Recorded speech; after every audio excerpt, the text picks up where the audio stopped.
Good morning all of you. All clear आहे? Okay, thank you. पहा, लक्ष द्या. नमस्कार विद्यार्थी मित्रांनो. मराठीच्या ऑनलाईन तासिकेमध्ये आपल्या सर्वांचं हार्दिक स्वागत. आज मराठीचा अत्यंत महत्त्वपूर्ण घटक आपण अभ्यासणार आहोत. त्याचं नाव आहे शब्द शक्ती. शब्द शक्ती किंवा त्याला आपण शब्दाच्या शक्ती असं म्हणतो. आपल्याला एवढं तर नक्की माहीत झालं असेल की शब्दामध्ये शक्ती असते, बरोबर आहे. शब्द शक्ती, दिलेला शब्द आपण कसा वापरतो त्यावर डिपेंड शब्दाचे विविध अर्थ आपल्याला कळतात. जर एकच शब्द वेगवेगळ्या अर्थाने वापरता येत असेल तर ती शब्दाची शक्ती नाही तर काय म्हणावं, बरोबर आहे. म्हणजे शब्दामध्ये शक्ती असते हे लक्षात आलं आपल्या. पहा, आपण सुरुवातीला पाहिलं विचार व्यक्त करण्याचे साधन म्हणजे भाषा असते. प्रत्येक व्यक्तीच्या अंतःकरणामध्ये काही भावना असतील आपल्या मनामध्ये, बरोबर आहे का नाही. ह्या ज्या भावना आहेत, मनातले जे विचार आहेत ते व्यक्त करण्यासाठी आपण भाषा वापरतो. भाषा म्हणजे काय? मग मनातली भावना विचार व्यक्त करण्यासाठी शब्दांचीच आपल्याला आवश्यकता असते. कशाची आवश्यकता असते? शब्दांची आवश्यकता असते. आणि याच शब्दाच्या अंगी विविध अर्थछटा व्यक्त करण्याची जी शक्ती असते तिला शब्दशक्ती असे म्हणतात. शब्दाच्या अंगी विविध अर्थछटा व्यक्त करण्याची जी शक्ती असते त्याला शब्दशक्ती असे म्हणतात. लक्ष द्यायला. म्हणजे एकच शब्द आपल्याला वेगवेगळ्या अर्थाने वापरता येऊ शकतो. ठीक आहे. मग आता शब्दशक्तीची व्याख्या आपल्याला कळाली. ही शब्दशक्ती एकूण 3 प्रकारची मराठीमध्ये मानल्या जाते, बरोबर आहे. शब्दाच्या शक्ती 3. नंबर 1 ला लिहा अभिधा, नंबर 2 ला लिहा व्यंजना आणि नंबर 3 ला लिहा लक्षणा. अभिधा, व्यंजना आणि लक्षणा. किती झाल्या शक्ती? 3. अभिधा, व्यंजना आणि लक्षणा. राहील लक्षात. मग कशाला म्हणतात अभिधा? तर लय टेन्शन घ्यायचं नाही. याच्यातून जो अर्थ आहे आपल्याला लक्षात ठेवायचा आहे, वाच्यार्थाला आपण अभिधा म्हणतो. म्हणजे अभिधा शक्तीद्वारे प्रगट होणाऱ्या अर्थाला वाच्यार्थ असे म्हणतात, बरोबर आहे. काय म्हणतात त्याला? वाच्यार्थ. त्यालाच तुम्ही रूढार्थ, रूढी परंपरेने मिळालेला अर्थ, रूढार्थ, ढगाच आहे मधात लिहिलेलं, रूढार्थ असं म्हणतात. त्यालाच तुम्ही मूळ अर्थ लक्षात येतो म्हणून तुम्ही त्याला मूलार्थ सुद्धा म्हणू शकता, बरोबर आहे का नाही. आपण काय पाहिलं? मूळ कळत नसेल तर मूळ लिहितो, मूळार्थ, बरोबर. बस एवढं जर आपण लक्षात ठेवलं तर आपल्याला अभिधा शक्तीच कळाली, बरोबर आहे का नाही. वाच्यार्थाला अभिधा म्हणतात. अभिधा शक्तीद्वारे प्रगट होणारा जो अर्थ आहे तो वाच्यार्थ आहे. रूढी परंपरेने तो अर्थ आपल्याला लक्षात घ्यायचा आहे, बरोबर आहे. रूढार्थ म्हणायचं. मूळ अर्थ शब्दाचा लक्षात घेतला जातो त्याला अभिधा असे. तर व्यंजना शक्तीद्वारे प्रगट होणाऱ्या अर्थाला, बरोबर आहे का नाही, व्यंजना शक्तीद्वारे प्रगट होणाऱ्या अर्थाला व्यंग्यार्थ असं म्हणतात. व्यंजना शक्तीद्वारे प्रगट होणाऱ्या अर्थाला व्यंग्यार्थ असे म्हणतात. किंवा परीक्षेत आलं होतं, व्यंजना शक्तीद्वारे प्रगट होणाऱ्या अर्थाला टिंबटिंब म्हणतात. तो परीक्षेत पर्याय नव्हता व्यंग्यार्थ, तेव्हा तुम्हाला उत्तर लिहायचं त्याचं ध्वन्यार्थ. काय लिहायचं सरकार? ध्वन्यार्थ. राहील लक्षात, बरोबर आहे. किंवा व्यंजना शक्तीतून जो अर्थ व्यक्त होतो त्याची जी प्रचिती आहे ती ऐकणाऱ्याला यावी लागते, म्हणून याला प्रतीयमान, प्रतीयमान अर्थ सुद्धा म्हणतात. एक एक कन्सेप्ट महत्वाची आहे, लक्षात ठेवा, बरोबर आहे का नाही. प्रतीयमान अर्थ थोडस डिटेल सांगायलो, बरोबर आहे. व्यंजना जसं वाच्यार्थाला आपल्या लक्षात आलं की काय म्हणायचं, वाच्यार्थाला अभिधा म्हणायचे, बरोबर आहे का नाही. कवी आपलं काव्य अधिक प्रभावी करण्यासाठी कोणत्या शक्तीचा वापर करतात? तर व्यंजना शक्तीचा. अभिधा म्हणजे काय? जे वाचलं ते समजते, बरोबर आहे का नाही. एखादा शब्द उच्चारल्याबरोबर त्याचा जो सरळ आणि समाजमान्य अर्थ आपल्याला लक्षात येतो त्याला आपण अभिधा असं म्हणतो. पण मूळ अर्थाला बाधा न आणता, मूळ अर्थाला बाधा न आणता दुसरा अर्थ व्यक्त करण्याची जी शक्ती असते तिला व्यंजना असं म्हणतात. मूळ अर्थाला बाधा न आणता दुसरा अर्थ व्यक्त करण्याची जी शक्ती असते तिला व्यंजना म्हणतात. या शक्तीद्वारे प्रगट होणाऱ्या अर्थाला व्यंग्यार्थ, ध्वन्यार्थ किंवा प्रतीयमान अर्थ असं म्हणतात, बरोबर. याची प्रचिती ऐकणाऱ्याला यावी लागते, याची प्रचिती ऐकणाऱ्याला यावी लागते, लक्षात ठेवा. आणि येतेच, बरोबर आहे. त्याला म्हणायचं उदाहरण दिल्यानंतर तुम्हाला कळणार आहे. सध्या फक्त लक्ष द्या. बरोबर आहे का नाही? आणि लक्षार्थ इथं आपल्याला त्याच्याशी सुसंगत असा अर्थ समजून घ्यावा लागतो, लक्षात घ्यावा लागतो. त्याला आपण लक्षार्थ असं म्हणतो. आणि लक्षणा शब्दशक्ती व्यक्त करणाऱ्या शब्दाला लाक्षणिक असे म्हणतात. बरोबर आहे का नाही? लाक्षणिक. काही प्रश्न? बरोबर आहे. जो शब्द लक्षणा शक्ती दाखवतो आपल्याला, बरोबर आहे. ज्या शब्द उदाहरणार्थ समजा मी म्हणलो आम्ही गहू खातो, तर गहू म्हणल्यावर तुम्ही समजून घेणार की गव्हापासून बनवले. मग गहू हा शब्द दाखवायला ना, त्या शब्दाला बरोबर आहे लाक्षणिक असं म्हणतात. लाक्षणिक. हे बी आपल्याला कळालं. चला, बेसिक कन्सेप्ट लक्षात आली. वाचलं ते समजते अभिधा. मूळ अर्थाला बाधा न आणता दुसरा अर्थ. आपल्या भाषेमध्ये ऐका, व्यंजना म्हणजे शब्द तोच पण अर्थ वेगळा. बरोबर आहे का नाही? आणि एखादा शब्द उच्चारल्यावर वाच्यार्थाबरोबर वाचलं ते लक्षात न घेता त्याच्याशी सुसंगत असा अर्थ आपल्याला समजून घ्यावा लागतो. त्याला आपण लक्षणा असं म्हणतो. बरोबर आहे. उदाहरण आपण याच्यात भरपूर देणार आहेत. पानिपतावर 1.25 लाख बांगड्या फुटल्या. बरोबर आहे का नाही? इथं देणार आहेत. इथं आपण पाहिलं, मी एक साप पाहिला, तर या ठिकाणी पाहायचं समाजातील असले साप ठेचून काढले पाहिजे. साप 2 जाग्यावर म्हणलो मी. आमच्याकडे अमेरिकन कुत्रा आहे. बरोबर आहे. याचा अर्थ कुत्रा म्हणजे पाळीव प्राणी आहे. अमेरिकन कुत्रा आहे. अमेरिकन जातीचा असेल. काय जास्त कळायले का नाही? मग अभिधा. वाचलं ते कळायले. बरोबर आहे. मूळार्थ त्याच्या लक्षात आलाय. मूळ अर्थ आपल्याला. परंतु मी जर तेच म्हणलो, भुंकणारे कुत्रे चावत नसतात, तर इथे मी कुत्र्याबद्दल माहिती दिलेली नाही, पाळीव प्राण्याबद्दल नाही. भुंकणारे कुत्रे चावत असतात. ऐकणारा समजून घेते काय म्हणायचं याला. बरोबर आहे का नाही? ऐकणारा समजून घेते काय म्हणायचं याला. भुंकणारे कुत्रे चावत नसतात. इथं कुत्रे या शब्दाचा अर्थ पाळीव प्राणी नाही. हे लक्षात जर आलं असेल तर व्यंजना लक्षात येईल. बरोबर आहे का नाही? कवी आपलं काव्य अधिक प्रभावी करण्यासाठी या शक्तीचा वापर करतात. आणि लक्षणा म्हणल्यावर काय? चला पानावर बसा, आपण समजून घेतो. पानावर बसा म्हणल्यावर हे वाच्यार्थ तर आपल्याला काय दिसायला की जाऊ पानावर बसा जाऊ. वाच्यार्थ असा सांगायला. पण वाच्यार्थ घेतला ना जात नाही. समजून घेतला जातो त्याच्याशी निगडीत अर्थ की बाबा पानावर बसा म्हणजे जेवायला बसा. बरोबर ना? या पद्धतीने लक्षणा शक्ती. थोडीशी बेसिक कन्सेप्ट फक्त पहिल्यांदा क्लिअर करण्याचा मी प्रयत्न करत आहे. नंतर तुम्हाला लक्षात येईल की असं कधीच ऐकलं नव्हतं. अशा पद्धतीचा भाग आपल्याला ऐकायचा. लक्षात लिहिलं का हे? वाच्यार्थ, रूढार्थ, मूलार्थ आणि मुळार्थ. बरोबर आहे. प्रतीयमान अर्थ आणि ध्वन्यार्थ. मी नंतर आयोगाला विचारलेले प्रश्न सुद्धा विचारणारच आहे. तर शब्दशक्ती आपल्याला कळाल्या 3 प्रकारच्या आहेत. त्यामध्ये नंबर 1 ला आहे अभिधा, नंबर 2 ला व्यंजना आणि नंबर 3 ला आहे लक्षणा. ठीक आहे.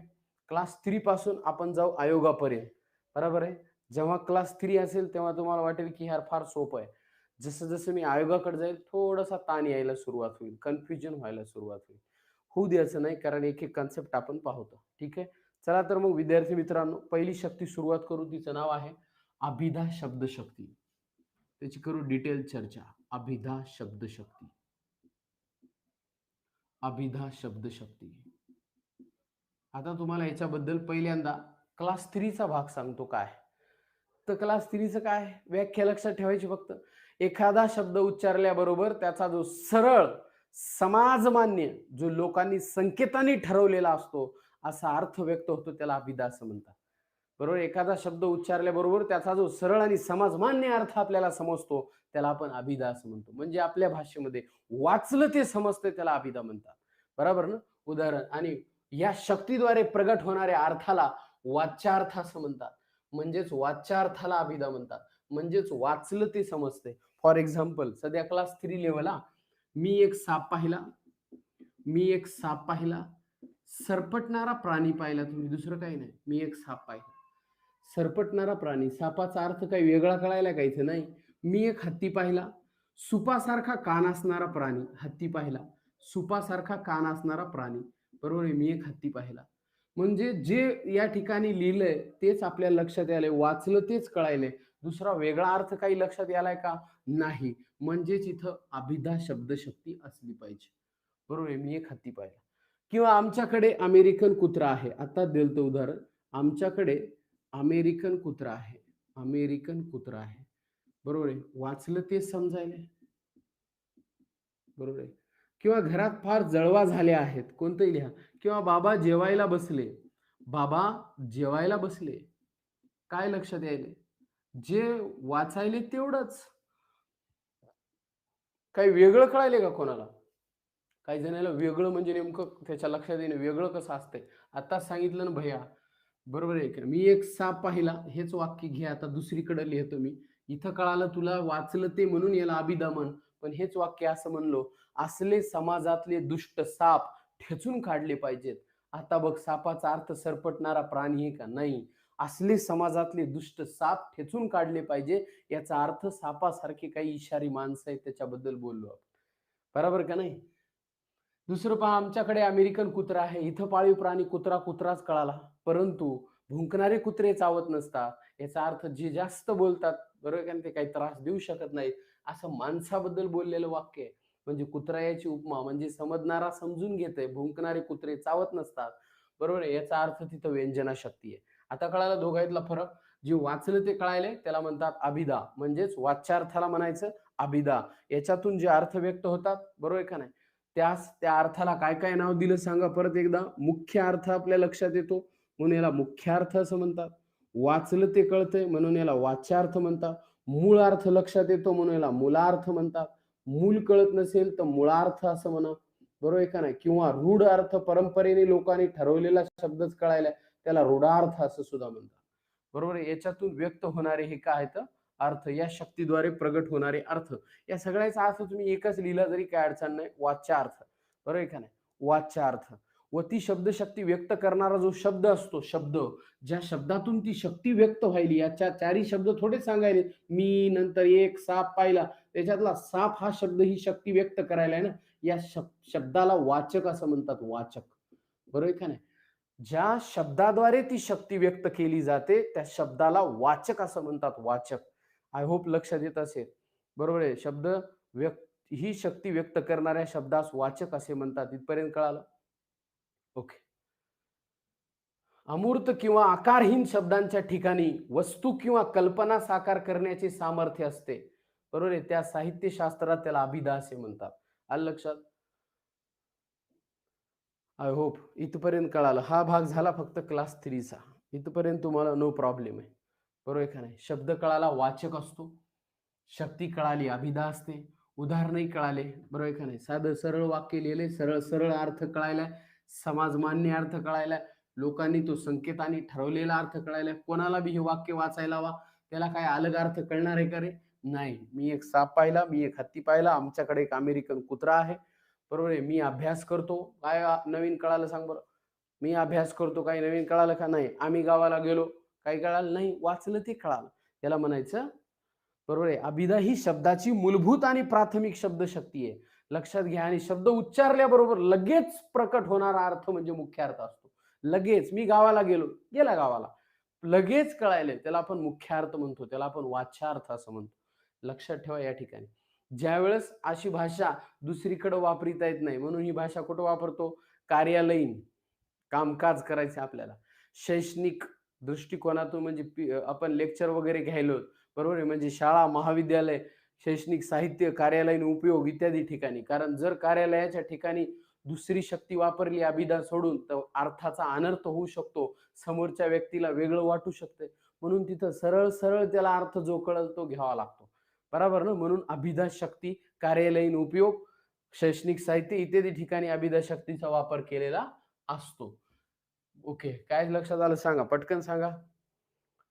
कळालं? एखादा शब्द उच्चारल्याबरोबर त्याचा जो सरळ समाजमान्य अर्थ लक्षात येतो त्या शक्तीला अभिधा शक्ती असे म्हणतात. अभिधा शक्तीद्वारे व्यक्त होणाऱ्या अर्थाला वाच्यार्थ, मुख्यार्थ, रूढार्थ, मूळार्थ आणि मूलार्थ म्हणतात. मग उदाहरण साप, घूस, मनुष्य, सिंह, वाघ कोणते लिहा. मी गावाला गेलो, मी अभ्यास करतो, मी एक साप पाहिला. बरोबर ना? घरात फार जळवा झाल्या. आता झालं क्लास 3 चा कार्यक्रम संपलेला आहे. आता आयोगानं याच्यावर काय विचारलं? आता जाऊ स्टेप 2. बरोबर आहे. अभिधा शक्ती आयोगाच्या दृष्टिकोनातून. तर आयोगाने विचारलं या अभिधा शक्तीचे प्रकार किती पडतात?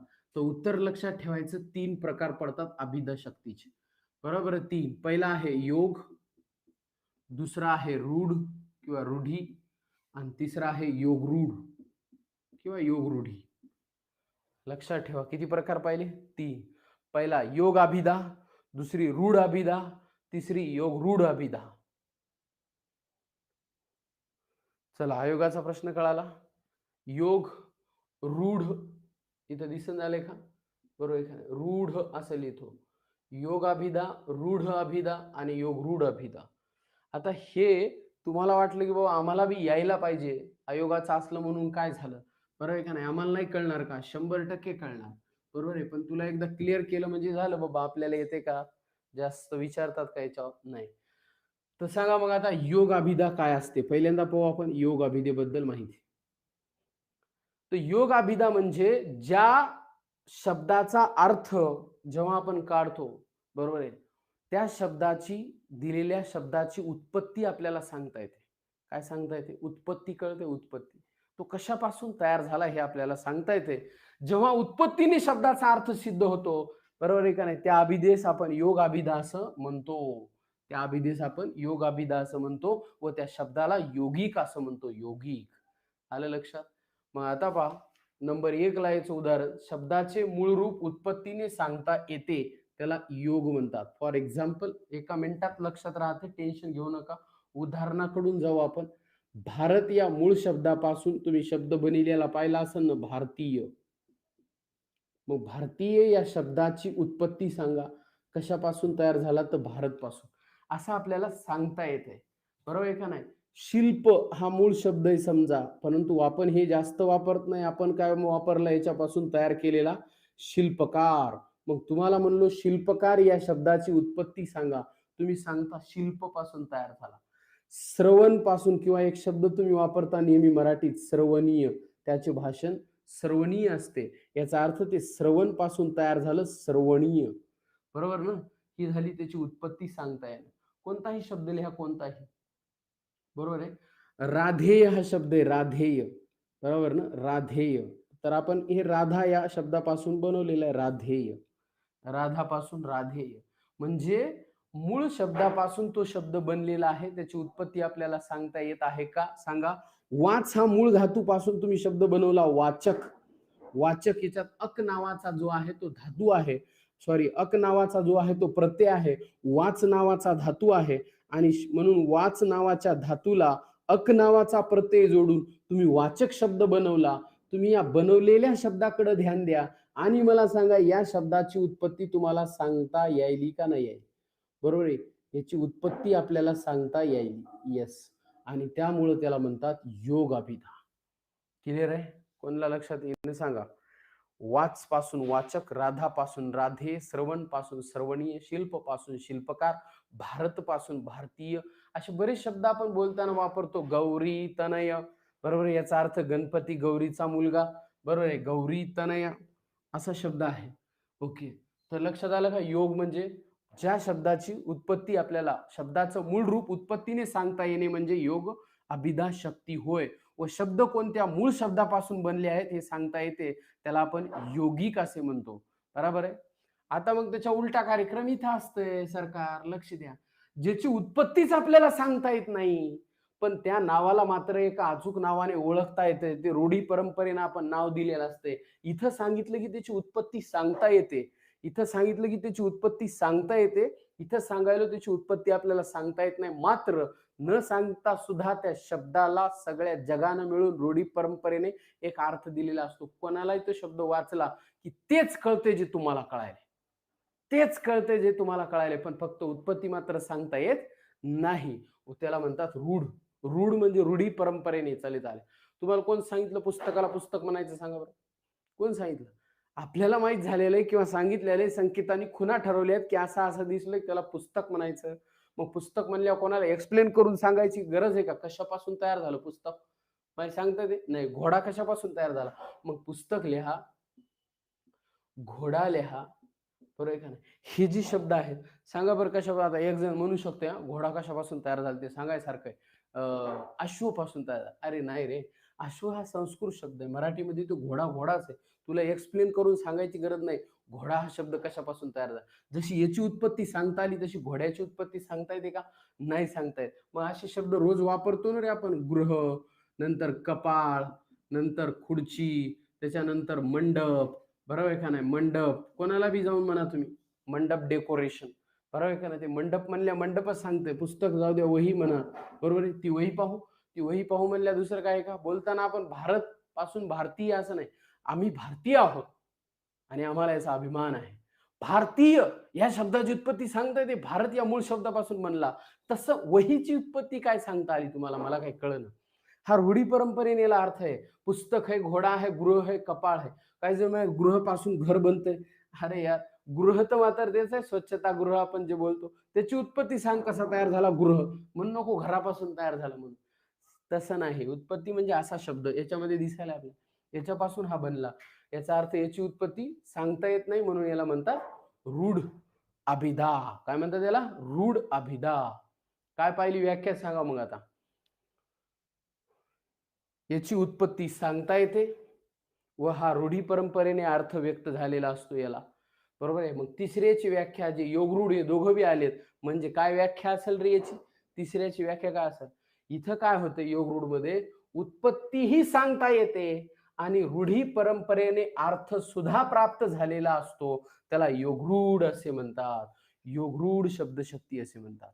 पहा परत व्याख्या आहे का? उत्पत्ती सांगता येते व रूढीनेही तो अर्थ प्राप्त झालेला असतो. अशा शब्दास योगरूढ असे म्हणतात. म्हणजे काय? बघा मी एक शब्द लिहितो पंकज.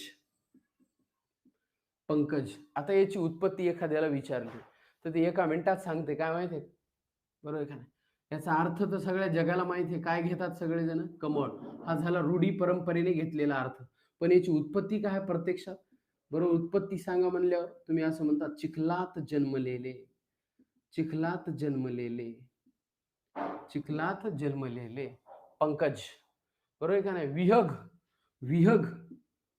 विहगात गमन करणारा. विहगात गमन करणारा. तुम्ही हे घेत नाहीत. ही झाली त्याची उत्पत्ती. याच्यापासून तयार झाला विहग. विहगात गमन करणारा म्हणजे विहग. आणि तुम्ही अर्थ काय घेता? रूढी परंपरेने विहग म्हणल्यावर कोण सांगते? विहग म्हणजे काय घेतात अर्थ? सगळे जगाला कोणा बी वाचून दाखवा तुम्ही कोणाला बी. विहगचा अर्थ काय घेतला जातो? विहगात गमन करणारा घेतला जात नाही. पक्षी घेतला जातो. पक्षी. नाही तर मग विहग म्हणल्या विहगात गमन म्हणजे आकाशात गमन करणारा जर लिहिला खग तर मग आकाशात गमन तर विमान बी करते. मग पतंग बी आपला उडतो आकाशात. त्याला म्हणायचं का मग खग? नाही. आकाशात गमन करणारा जो खग आहे ते आपण पक्षी हाच शब्द डोळ्यासमोर येतो. कारण तो रूढीने प्राप्त झालेला अर्थ आहे. तिथं झाली रूढी. परंतु त्या खगची उत्पत्ती सांगायची म्हणल्यावर आकाशात गमन करणारा ही जी फोड केली ख म्हणजे आकाश आणि त्याच्यात गमन करणारा तर त्याच्या बाद लिहितो आपण पक्षी.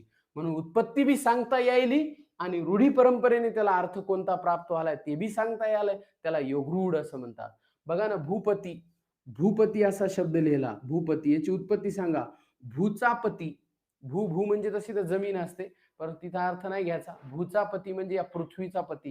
त्याला आपण स्वामी असं म्हणतो. स्वामी. बरोबर आहे. पण भूपती आपल्याकडे स्वामी बिमी म्हणत नाहीत. आपल्याकडे भूपतीला राजा असं म्हणतात. राजा. भूपती म्हणजे कोण हो? राजा असतो. राजा. भूपती म्हणजे राजा असतो. हा रूढी परंपरेने प्राप्त झालेला आहे. याची उत्पत्ती कोणी विचारली तर काय सांगसाल? याची उत्पत्ती विचारल्या म्हणायचं भूचा पती म्हणजे या पृथ्वीचा पती म्हणजे पृथ्वीचा स्वामी कोण असते. बरोबर आहे का नाही? तर ते अर्थ घेत नाहीत आपण कोण असते वगैरे. आपण डायरेक्ट त्याला राजा म्हणतो. राजा. आलं लक्षात? निळकंठ शब्द घ्या जाऊ द्या. याची उत्पत्ती सांगा. निळकंठ. याची उत्पत्ती. बरोबर आहे का नाही? निळा आहे कंठ ज्याचा असा तो. पण निळकंठ शब्द उच्चारल्याबरोबर तुम्ही निळा आहे कंठ ज्याचा असा तो निळकंठ घेत नाही. तुम्ही काय घेता सांगता का? तुम्ही काय घेता सांगता? निळकंठचं उत्तर लिहिता विष्णू सॉरी महादेव किंवा शंकर. हा झाला रूढी परंपरेने प्राप्त झालेला अर्थ. आणि निळा हे कंठ ज्याचा असा तो ही झाली त्याची उत्पत्ती. तो कसा तयार झाला हे सांगणे म्हणजे उत्पत्ती सांगणे. ज्याची उत्पत्ती बी सांगता येते आणि तो शब्द तिसऱ्या शब्दाला मान द्यायला नाही. तर तुम्ही थोडक्यात पंकज म्हणल्या लोक पंकज काय समजून घेतात रे? चिखलात जन्मणारा असं नाही घेत. ही झाली उत्पत्ती. कमळ लक्षात घेतात लोक. कमळ म्हणजे इथं तुम्ही रूढी परंपरे ह्या दोघायला एकत्र केलं की योग रूढ तयार होते ऑटोमॅटिक. आलं लक्षात? एकत्र केलं की लक्षात आलं. मग ज्याची उत्पत्ती सांगता येते. परत सांगायलो आयोगाचा भाग आहे. हे लक्षात येत नसेल तर डिलीट करा. पण माझं काम आहे क्लास 4 पासून आयोगापर्यंत समजून सांग. बरोबर ना? आपल्याला याच्यावर प्रश्न येणार. बरोबर आहे. ज्याची उत्पत्ती सांगता आली त्याला आपण योग नाव दिलं. ज्याला रूढी परंपरेने उत्पत्ती सांगता आली नाही पण रूढी परंपरे अचूक असा अर्थ समाजमान्य आपल्याला लक्षात येतो. बरोबर आहे का नाही? त्याला आपण रूढ असं नाव दिलं. आणि ज्याची उत्पत्ती बी सांगता येते आणि रूढी परंपरेने अर्थ सांगितलेला बी असतो त्याला योगरूढ असं नाव दिलं, योगरूढ. बरोबर आहे. मग लय लक्षात येत नसेल अजून, योगरूढ शब्द समजा कळतच नसेल अजून, तर मी तुम्हाला सांगतो, योगरूढ शब्दामध्ये तत्पुरुष समासाचे उदाहरण लिहायचे सरकार आणि बहुरी समासाचे उदाहरण लिहायचे. तत्पुरुष आणि बहुरी समासाचे. आलं लक्षात? मला सांगा, पंकज कुठं पाहिलंय आपण? तत्पुरुष समासात पाहिलंय का नाही? पंकज ज शेवटी आले उपपद तत्पुरुष समास पाहिला, उपपद तत्पुरुष समास. विहग आकाशात गमन करणारा, उपपद तत्पुरुष समास. बरोबर आहे. नारा नारीनं शेवट होते का नाही होते? बरोबर आहे. आणि नंतर नीलकंठ किंवा भूपती असे जे शब्द आहेत ना, नीलकंठ तिसऱ्या पदाला मान असतो, त्याला काय म्हणतात? बहुरी समास म्हणतात, त्याला बहुरी समास. क्लिअर आहे? म्हणून लक्षात आला आता तत्पुरुष आणि बहुरी समासातली काही उदाहरणं आपण योगरूढ मध्ये लिहिणार आहोत. आणि रूढीचं तर कळालं, जनरल शब्द ज्याला उत्पत्ती सांगता येत नाही, कोणी विचारणार बी नाही. सर्प बिर्प समजा, सर्प पासून तरी साप लिहू शकता ना तुम्ही. पुस्तक आहे, कपाळ हे, घोडा आहे, हे सांगा बरं कायपासून बनलं. आता जसे बाकीचे सांगू लागली, सांगा घोडा कायपासून बनला. नाही सांगतायत उत्पत्ती त्याची. पण घोडा म्हणल्या मात्र एक अचूक शब्द आपण उच्चारल्याबरोबर एक अचूक चित्र लक्षात येते, कन्सेप्ट लक्षात येते, त्याला आपण रूढ अभिधा असं म्हणतो. काय म्हणतो याला? रूढ अभिधा. क्लिअर आहे? म्हणून आधी सांगितलं होतं, पहिल्यांदा जे सांगितलं ते क्लास 3, आता जे बोललो ते थोडंसं डोसक्याच्या वरून जाणं साहजिक आहे, कारण तुम्ही आयोगाची तयारी करत झालेत ना. आयोगाची तयारी योगायोगानं होत नसते, बरं आहे का नाही? त्यासाठी ही मेहनत घ्यावी लागते. Okay sir. नेक्स्ट ही झाली तुमची योग रूढ आणि योगरूढ अभिधा शक्तीचे किती प्रकार पाहिले तुम्ही सांगा? 3 प्रकार पाहिले. नसेल कळालं, उद्या परत याला आपण रिवाइज करू, म्हणजे लक्षात येऊन जाईल. काळजी करायची गरज नाही. एक्स्ट्रा नॉलेज म्हणून लक्षात ठेवा, काही गोष्टी महत्वाच्या सांगितल्या. मग आता परीक्षेमध्ये प्रश्न आला, याच्यावरच विचारतो, तुम्ही सांगा फक्त. मला माहिती आहे अभिधा तो एका मिनिटात ओळखणार आहे तुम्ही, पण मी अभिधा विचारत नाही. अभिधाचे प्रकार जे 3 सांगितले, योग, योगरूढ आणि योग रूढ आणि योगरूढ, योग रूढ आणि योगरूढ, बरोबर ना? मग आता मला सांगा, परीक्षेत आला शब्द दर्शनीय. परीक्षेत शब्द आला सर, परीक्षेत शब्द आला सर दर्शनीय. परीक्षेत शब्द आला दर्शनीय. सांगा मग. पर्याय देतो. पहिला पर्याय योग, दुसरा रूढ, नंबर तिसरा योगरूढ, चौथा नन ऑफ दीज. सांगा आन्सर. करेक्ट, करेक्ट, योग. करेक्ट. कारण दर्शनीय शब्दाची उत्पत्ती सांगता आली, दर्शन पासून तयार झाला दर्शनीय. करेक्ट आहे सरकार. म्हणून तुम्हाला उत्पत्ती सांगता आली म्हणल्यानंतर ती योग असला पाहिजे. आलं लक्षात? राईट आहे, राईट.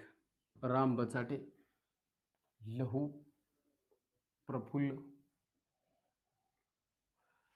चला, शब्दशक्तीचा दुसरा प्रकार पाहूत. मग आता बाकीचे प्रश्न नंतर विचारतो, काही अडचण नाही, बरं का नाही?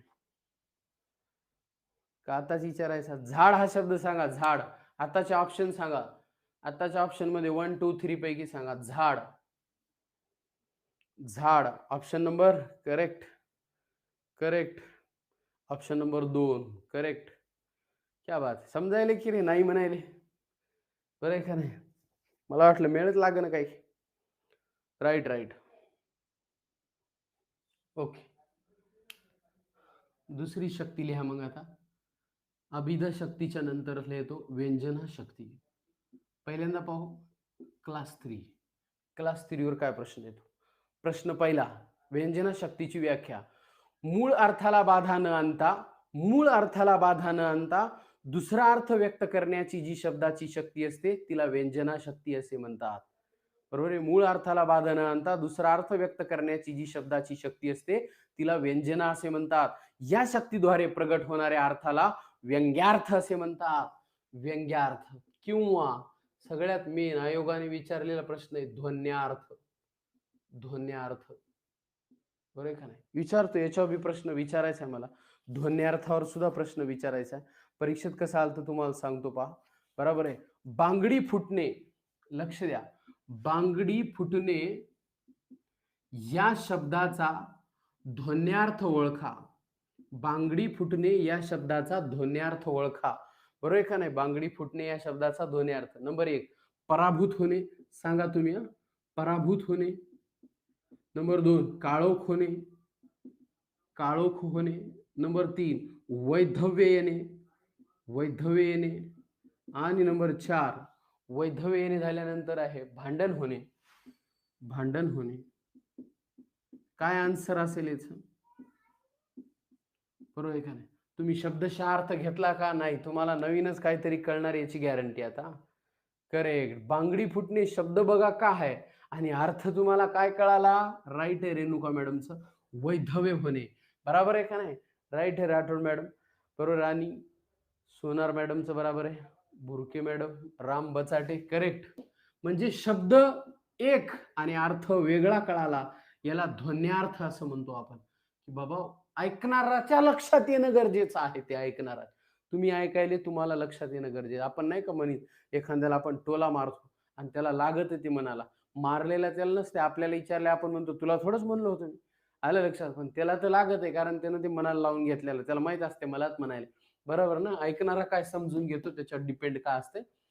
या ठिकाणी व्यंजना शक्ती आहे. आता याच्यावर पुन्हा प्रश्न काय आला होता क्लास 3 ला. आता बघा हे तरी आयोगाला विचारला होता. क्लास 3 ला असा आलता की कवी आपलं काव्य अधिक प्रभावी करण्यासाठी कोणत्या शक्तीचा वापर करतात? तर व्यंजना शक्तीचा वापर करतात. कवी आपलं काव्य अधिक प्रभावी करण्यासाठी व्यंजना शक्तीचा वापर करतात. बरोबर आहे? इथं शब्द तोच आहे पण अर्थ वेगळा आहे. बरोबर आहे? त्याला आपण व्यंजना शक्ती असं म्हणतो. क्लास 3 साठी पहिल्यांदा एक्झाम्पल लिहा. बरोबर आहे का नाही? आपले फार सोपं आहे लक्षात येण्यासाठी. तिकडं काय पाहिलं सांगा? तिकडं पाहिलं मी एक साप पाहिला. इकडं लिहायचं. बरोबर आहे का नाही? समाजातील असले दुष्ट साप ठेचून काढले पाहिजे. ठेचून काढले पाहिजे. काढले पाहिजे. बरोबर आहे का नाही? इकडं लिहिलं तर घरात फार जळवा झाल्यात. बरोबर ना?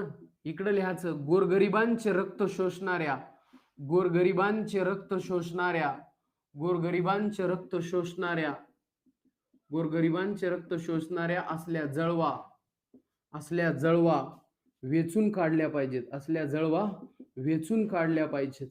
वेचून काढल्या पाहिजेत. बरोबर आहे का नाही? ह्याला म्हणायचं व्यंजना शक्ती, व्यंग्यार्थ. बरोबर आहे? शब्द तोच पण अर्थ वेगळा. तुम्ही सांगा इथं साप सरपटणारा प्राणी होता अभिधामध्ये. या वाक्यात साप म्हणजे सरपटणारा प्राणी हा अर्थ घेणं कितपत योग्य आहे? बरोबर ना? नाहीये अर्थ. गोरगरिबांचे रक्त शोषणाऱ्या असल्या जळवा वेचून काढल्या पाहिजेत. जळवाचा अर्थ इथं जळवा घेणं कितपत योग्य आहे?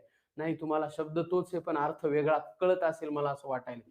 इथं कुत्रा पाहिला होता इकडं आणि इकडं लिहिणार आहे मी भुंकणारे कुत्रे चावत नसतात. बरोबर आहे? इथं कुत्रा या शब्दाचा अर्थ कुत्रा घेणं योग्य नाही. कुत्रे चावत नसतात. क्लिअर आहे? किंवा चौथं उदाहरण सांगतो म्हणजे लक्षात येईल. निवडणुका जवळ आल्या, निवडणुका जवळ आल्या की कावळ्यांची कावकाव सुरू होते. निवडणुका जवळ आल्या की कावळ्यांची कावकाव सुरू होते. कावळ्यांची कावकाव सुरू होते. काऊन? सीझन आहे का त्याचं ते? नाही. कावकाव सुरू होते. याचा अर्थ प्रचाराला सुरुवात होते. तुम्ही समजून घेतला अर्थ नाही म्हणता येणार. एकाच शब्दाचा ध्वन्यार्थ याच्यातून तुम्ही समजून घेतला ध्वन्यार्थ.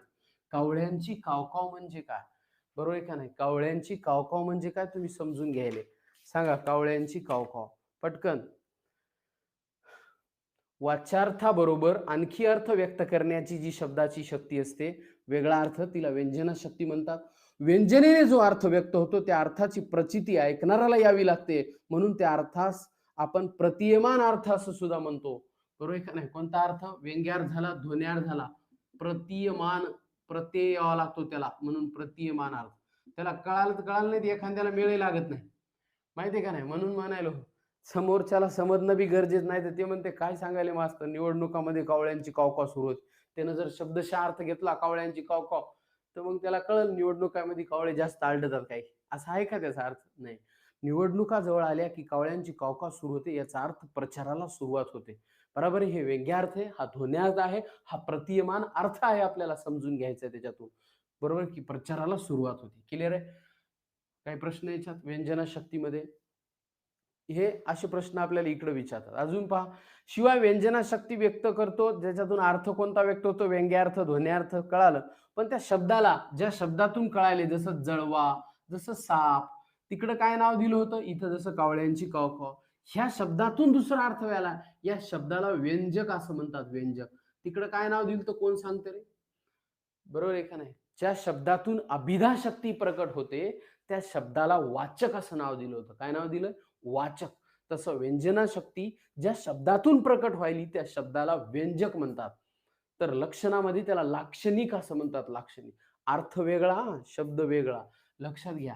ह्या ज्या शब्दाला व्यंजक म्हणतात. या व्यंजक शब्दातून जो अर्थ कळाला त्याला व्यंग्यार्थ, ध्वन्यार्थ किंवा प्रतिमान अर्थ म्हणतात, अर्थ विचारला तर. आणि शक्ती विचारल्यावर तर व्यंजना आहेच. शक्ती विचारली तर व्यंजना आहेच. बरोबर आहे का नाही? करेक्ट. यायले लक्षात? करेक्ट. राम बनसाटे म्हणतात एक उदाहरण आहे, शिवाजी महाराजांचा सगळा कारभार अतिशय पारदर्शक होता. बरोबर आहे. पारदर्शक म्हणजे आपण समजून घेऊ पारदर्शक म्हणजे काय. बरोबर ना? ओके. त्याला आपण म्हणायचं मग व्यंजना शक्ती. चला पुढचं उदाहरण. आता पहा, याच्यामध्ये एक्स्ट्रा माहिती जर सांगायची झाली, मग परीक्षेमध्ये आलते ना बाबा याच्यावर अर्थ. बरोबर आहे. तुम्ही तसं बोलताना लय बोलता. बरोबर आहे. हे आपलं सोपी भाषेमध्ये सांगणार आहे 2 मिनिटानंतर. पण एक वाक्य ऐका त्याच्या अगोदर. ही गाडी जावयाची आहे. बरोबर आहे का नाही? मग आता असे जर शब्द आले तरी सुद्धा व्यंजना शक्ती असते का? बरोबर आहे. मग आयुष्यात मला प्रथमच हार स्वीकारण्याची वेळ आली. आयुष्यात मला प्रथमच हार स्वीकारण्याची वेळ आली. आयुष्यात मला प्रथमच हार स्वीकारण्याची वेळ आली. कळाली की नाही? हार मीन्स सत्कार. बरोबर आहे. पण दुसरा हार मीन्स पराभव. बरोबर ना? जेव्हा मग असे एकच शब्द 2 अर्थांनी वापरला जातो, तेव्हा श्लेष अलंकार होतो. मग हे आगाऊचा कार्यक्रम समजायचा असेल तर आता ऐका. तुम्हाला माहित पाहिजे व्यंजना शक्तीचे प्रकार. क्लास 3 पर्यंतचा भाग लक्षात आला? एकाच मिनिटात नसेल आला तर सांगतो. बघा, वाच्यार्थाला अभिधा म्हणतात आणि व्यंजना शक्तीद्वारे प्रगट होणाऱ्या अर्थाला व्यंग्यार्थ म्हणतात. तिकडं पाहिलं मी एक साप पाहिला आणि इकडं पाहिलं समाजातले असले दुष्ट साप ठेचून काढले पाहिजे.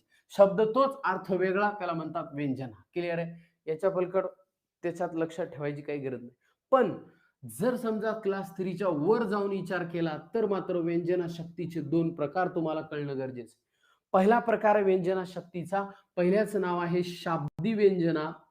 बरोबर आहे, शाब्दी व्यंजना. आणि दुसऱ्या शक्तीचं नाव आहे, सॉरी, व्यंजना शक्तीचा दुसरा प्रकार आहे आर्थी व्यंजना. शाब्दी व्यंजना आणि आर्थी व्यंजना. तुम्ही श्लेष अलंकार आठवायला का तुम्हाला? शब्दश्लेष आणि अर्थश्लेष म्हणलो होतो आपण. बरोबर आहे का नाही? सेम त्या टाईपचा कार्यक्रम आहे आणि इथं श्लेष अलंकाराचा उपयोग सुद्धा आपल्याला करायचा. तर ऐका सर, आता शाब्दी व्यंजना आणि आर्थी व्यंजनावर आधारित उदाहरणं पाहू आपण.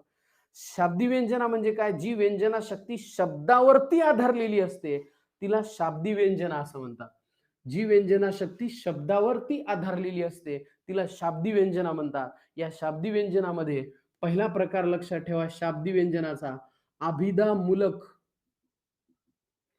अभिधामूलक शाब्दी व्यंजना. बरोबर आहे. अभिधामूलक शाब्दी व्यंजना. आणि नंबर 2 ला आहे, नंबर 2 ला आहे लक्षणामूलक शाब्दी व्यंजना. लक्षणामूलक शाब्दी व्यंजना. एका मिनिटात क्लिअर होते, थांबा जरास. बरोबर आहे. फक्त तुम्हाला काय कळावं लागेल, याची उदाहरणं कळावं लागतील. एका मिनिटात दोघांतला फरक तुम्हाला कळू. नंतर पाहू आपण आर्थी व्यंजना. थोडंसं बाजूला राहू दे याला. आता पहा, अभिधामूलक शाब्दी व्यंजना.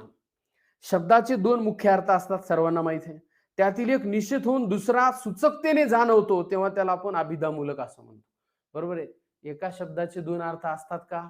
100% असतात. काही काही वेळेस तुम्ही पाहिला असेल त्याला श्लेष अलंकार असं नाव दिलंय आपण. बरोबर का गलत? ओके. शब्दरचनेवर अवलंबून असते, त्याला आपण नाव दिलं शाब्दी व्यंजना. उदाहरण द्यायचं झालं तर, हे मेघा तू सर्वांना जीवन देतोस. हे मेघा तू सर्वांना जीवन देतोस. उत्तर लिहा शाब्दी व्यंजना. हे मेघा तू सर्वांना जीवन देतोस. तू सर्वांना जीवन देतोस. तू सर्वांना जीवन देतोस. आता बघा, एका शब्दाचे 2 अर्थ दिसायले. शब्दामुळे कळायले, पुन्हा या जीवन शब्दामुळे. क्लिअर आहे? पण आता या जीवनला तर म्हणा व्यंजक, शब्दाला नाव आहे व्यंजक, शक्तीला नाव आहे व्यंजना, शक्तीला नाव आहे व्यंजना. बरोबर आहे. पण व्यंजनामध्ये कोणता? तर शाब्दी व्यंजना. कारण इथं एका शब्दाचे 2 अर्थ दिसायले. पहिला जीवन म्हणजे पाणी आणि दुसरं जीवन म्हणजे जगण्याची शक्ती. जगण्याची शक्ती किंवा एखादं म्हणीन आयुष्य. बरोबर आहे, काही येऊ शकते. जगण्याची शक्ती. पहा, जीवनचे 2 अर्थ कळाले. पाणी आणि जगण्याची शक्ती. किंवा आताच लिहिलं तर आयुष्यात प्रथमच हार स्वीकारण्याची वेळ आली. आयुष्यात प्रथमच हार स्वीकारण्याची वेळ आली. हारचे दोन अर्थ तुम्ही पाहिले का सांगा? हार मीन्स पराभव आणि हार मीन्स सत्कार. आयुष्यात प्रथमच हार स्वीकारण्याची वेळ आली. बरोबर आहे. हार शब्दाचे किती अर्थ झाले सांगा? दोन. मित्राच्या उदयानं कोणाला आनंद होत नाही? मित्राच्या उदयानं कोणाला आनंद होत नाही? मित्राचे अर्थ सांगा किती आहेत? पहिला सूर्य आणि दुसरा सखा, सोबती किंवा स्नेही. बरोबर का नाही? सखा, सोबती किंवा स्नेही.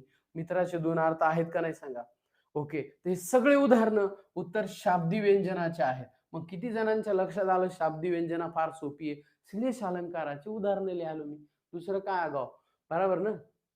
पण आता ऐका, त्याच्यामध्ये शाब्दी व्यंजना फिक्स, पण त्याच्यात कोणती? अभिधामूलक शाब्दी व्यंजना. काय? अभिधामूलक शाब्दी व्यंजना. हे लक्षात ठेवायचं इथं. कारण एका शब्दाचे दोन मुख्य अर्थ असतात मान्य, पण त्यातील एकच निश्चित होऊन दुसरा सूचकतेने जाणवतो. त्याला अभिधामूलक शाब्दी व्यंजना असं म्हणतात. श्लेष अलंकाराची उदाहरणं या शब्दशक्तीमध्ये येतात. अभिधामूलक शाब्दी व्यंजना किंवा मग शाब्दी व्यंजनामध्ये म्हणलं तरी चालतं. मग परीक्षेत आता वाक्य आलं, तुम्ही काय लिहिणार? उत्तर द्या. आयोगाने विचारलेला प्रश्न मी सांगायलो लास्ट. मी आता मुक्याचे व्रत सोडणार नाही. प्रश्न नीट ऐका. मी आता मुक्याचे व्रत सोडणार नाही. मी आता मुक्याचे व्रत सोडणार नाही. मी आता मुक्याचे व्रत सोडणार नाही. सांगा. मी आता मुक्याचे व्रत सोडणार नाही. व्रत सोडणार नाही. विचारलेला प्रश्न आहे. तुम्ही जर प्रश्नपत्रिका वगैरे सोडवत असतील तर तुम्हाला पक्क माहित आहे. मी आता मुक्याचे व्रत सोडणार नाही. याचं उत्तर द्या पटकन. याचं उत्तर आहे अभिधामूलक शाब्दी व्यंजना. कारण मुक्याचे या शब्दाचे दोन अर्थ होतात. बरोबर आहे का नाही? या शब्दाचे किती अर्थ होतात? दोन अर्थ होतात. सांगा पहिला अर्थ. बरोबर आहे. मुक्याचे म्हणल्या न बोलणारा मीन्स, मुका मीन्स न बोलणारा, आणि दुसरा आपल्या मराठीत अर्थ घेतला जातो तो सर्वांना परिचयाचा आहे. बरोबर आहे का नाही? ओके. म्हणजे मी आता मुक्याचे व्रत सोडणार नाही याचे अर्थ किती झाले? दोन. याला म्हणायचं व्यंजना शक्ती फिक्स म्हणायचं. त्याच्यात म्हणायचं शाब्दी व्यंजना. पण पर्यायमध्ये शाब्दी व्यंजना नसल तर याचं उत्तर आहे अभिधामूलक शाब्दी व्यंजना. हे सगळ्यात जवळचं उत्तर आहे याला. अभिधामूलक शाब्दी व्यंजना. क्लिअर आहे? कारण शब्दाचे दोन मुख्य अर्थ असतात या शक्तीमध्ये. प्रत्येकाला दिसायला दोन मुख्य अर्थ, पण त्यातला एकच निश्चित होतो. कोणता तरी एकच. बरोबर आहे. त्यानं इथं या या अर्थाचा त्याचा म्हणण्याचा उल्लेख आहे का रे? नाही. पण लोक समजून घेतात. बरोबर आहे का नाही? सूचकतेने तो जाणवतो, परंतु त्याला ह्याच्याबद्दलच बोलायचं होतं. मी आता मुक्याचे व्रत सोडणार नाही. बरोबर आहे का नाही? बरोबर. त्याला याच्याबद्दलच बोलायचं होतं. एकच अर्थ त्याच्यातला निश्चित होता, दुसरा आपल्याला सूचकतेने जाणवला. तेव्हा त्या शब्दशक्तीला अभिधामूलक शाब्दी व्यंजना असे म्हणतात. अभिधामूलक शाब्दी व्यंजना. करेक्ट. रामबनसाठी राईट आहे. चला पुढचं. शाब्दी व्यंजन आपल्या लक्षात आलं. ही गाडी जावयाची आहे, मग परीक्षेत आलं. उतरल्या अभिधामूलक शाब्दी व्यंजना.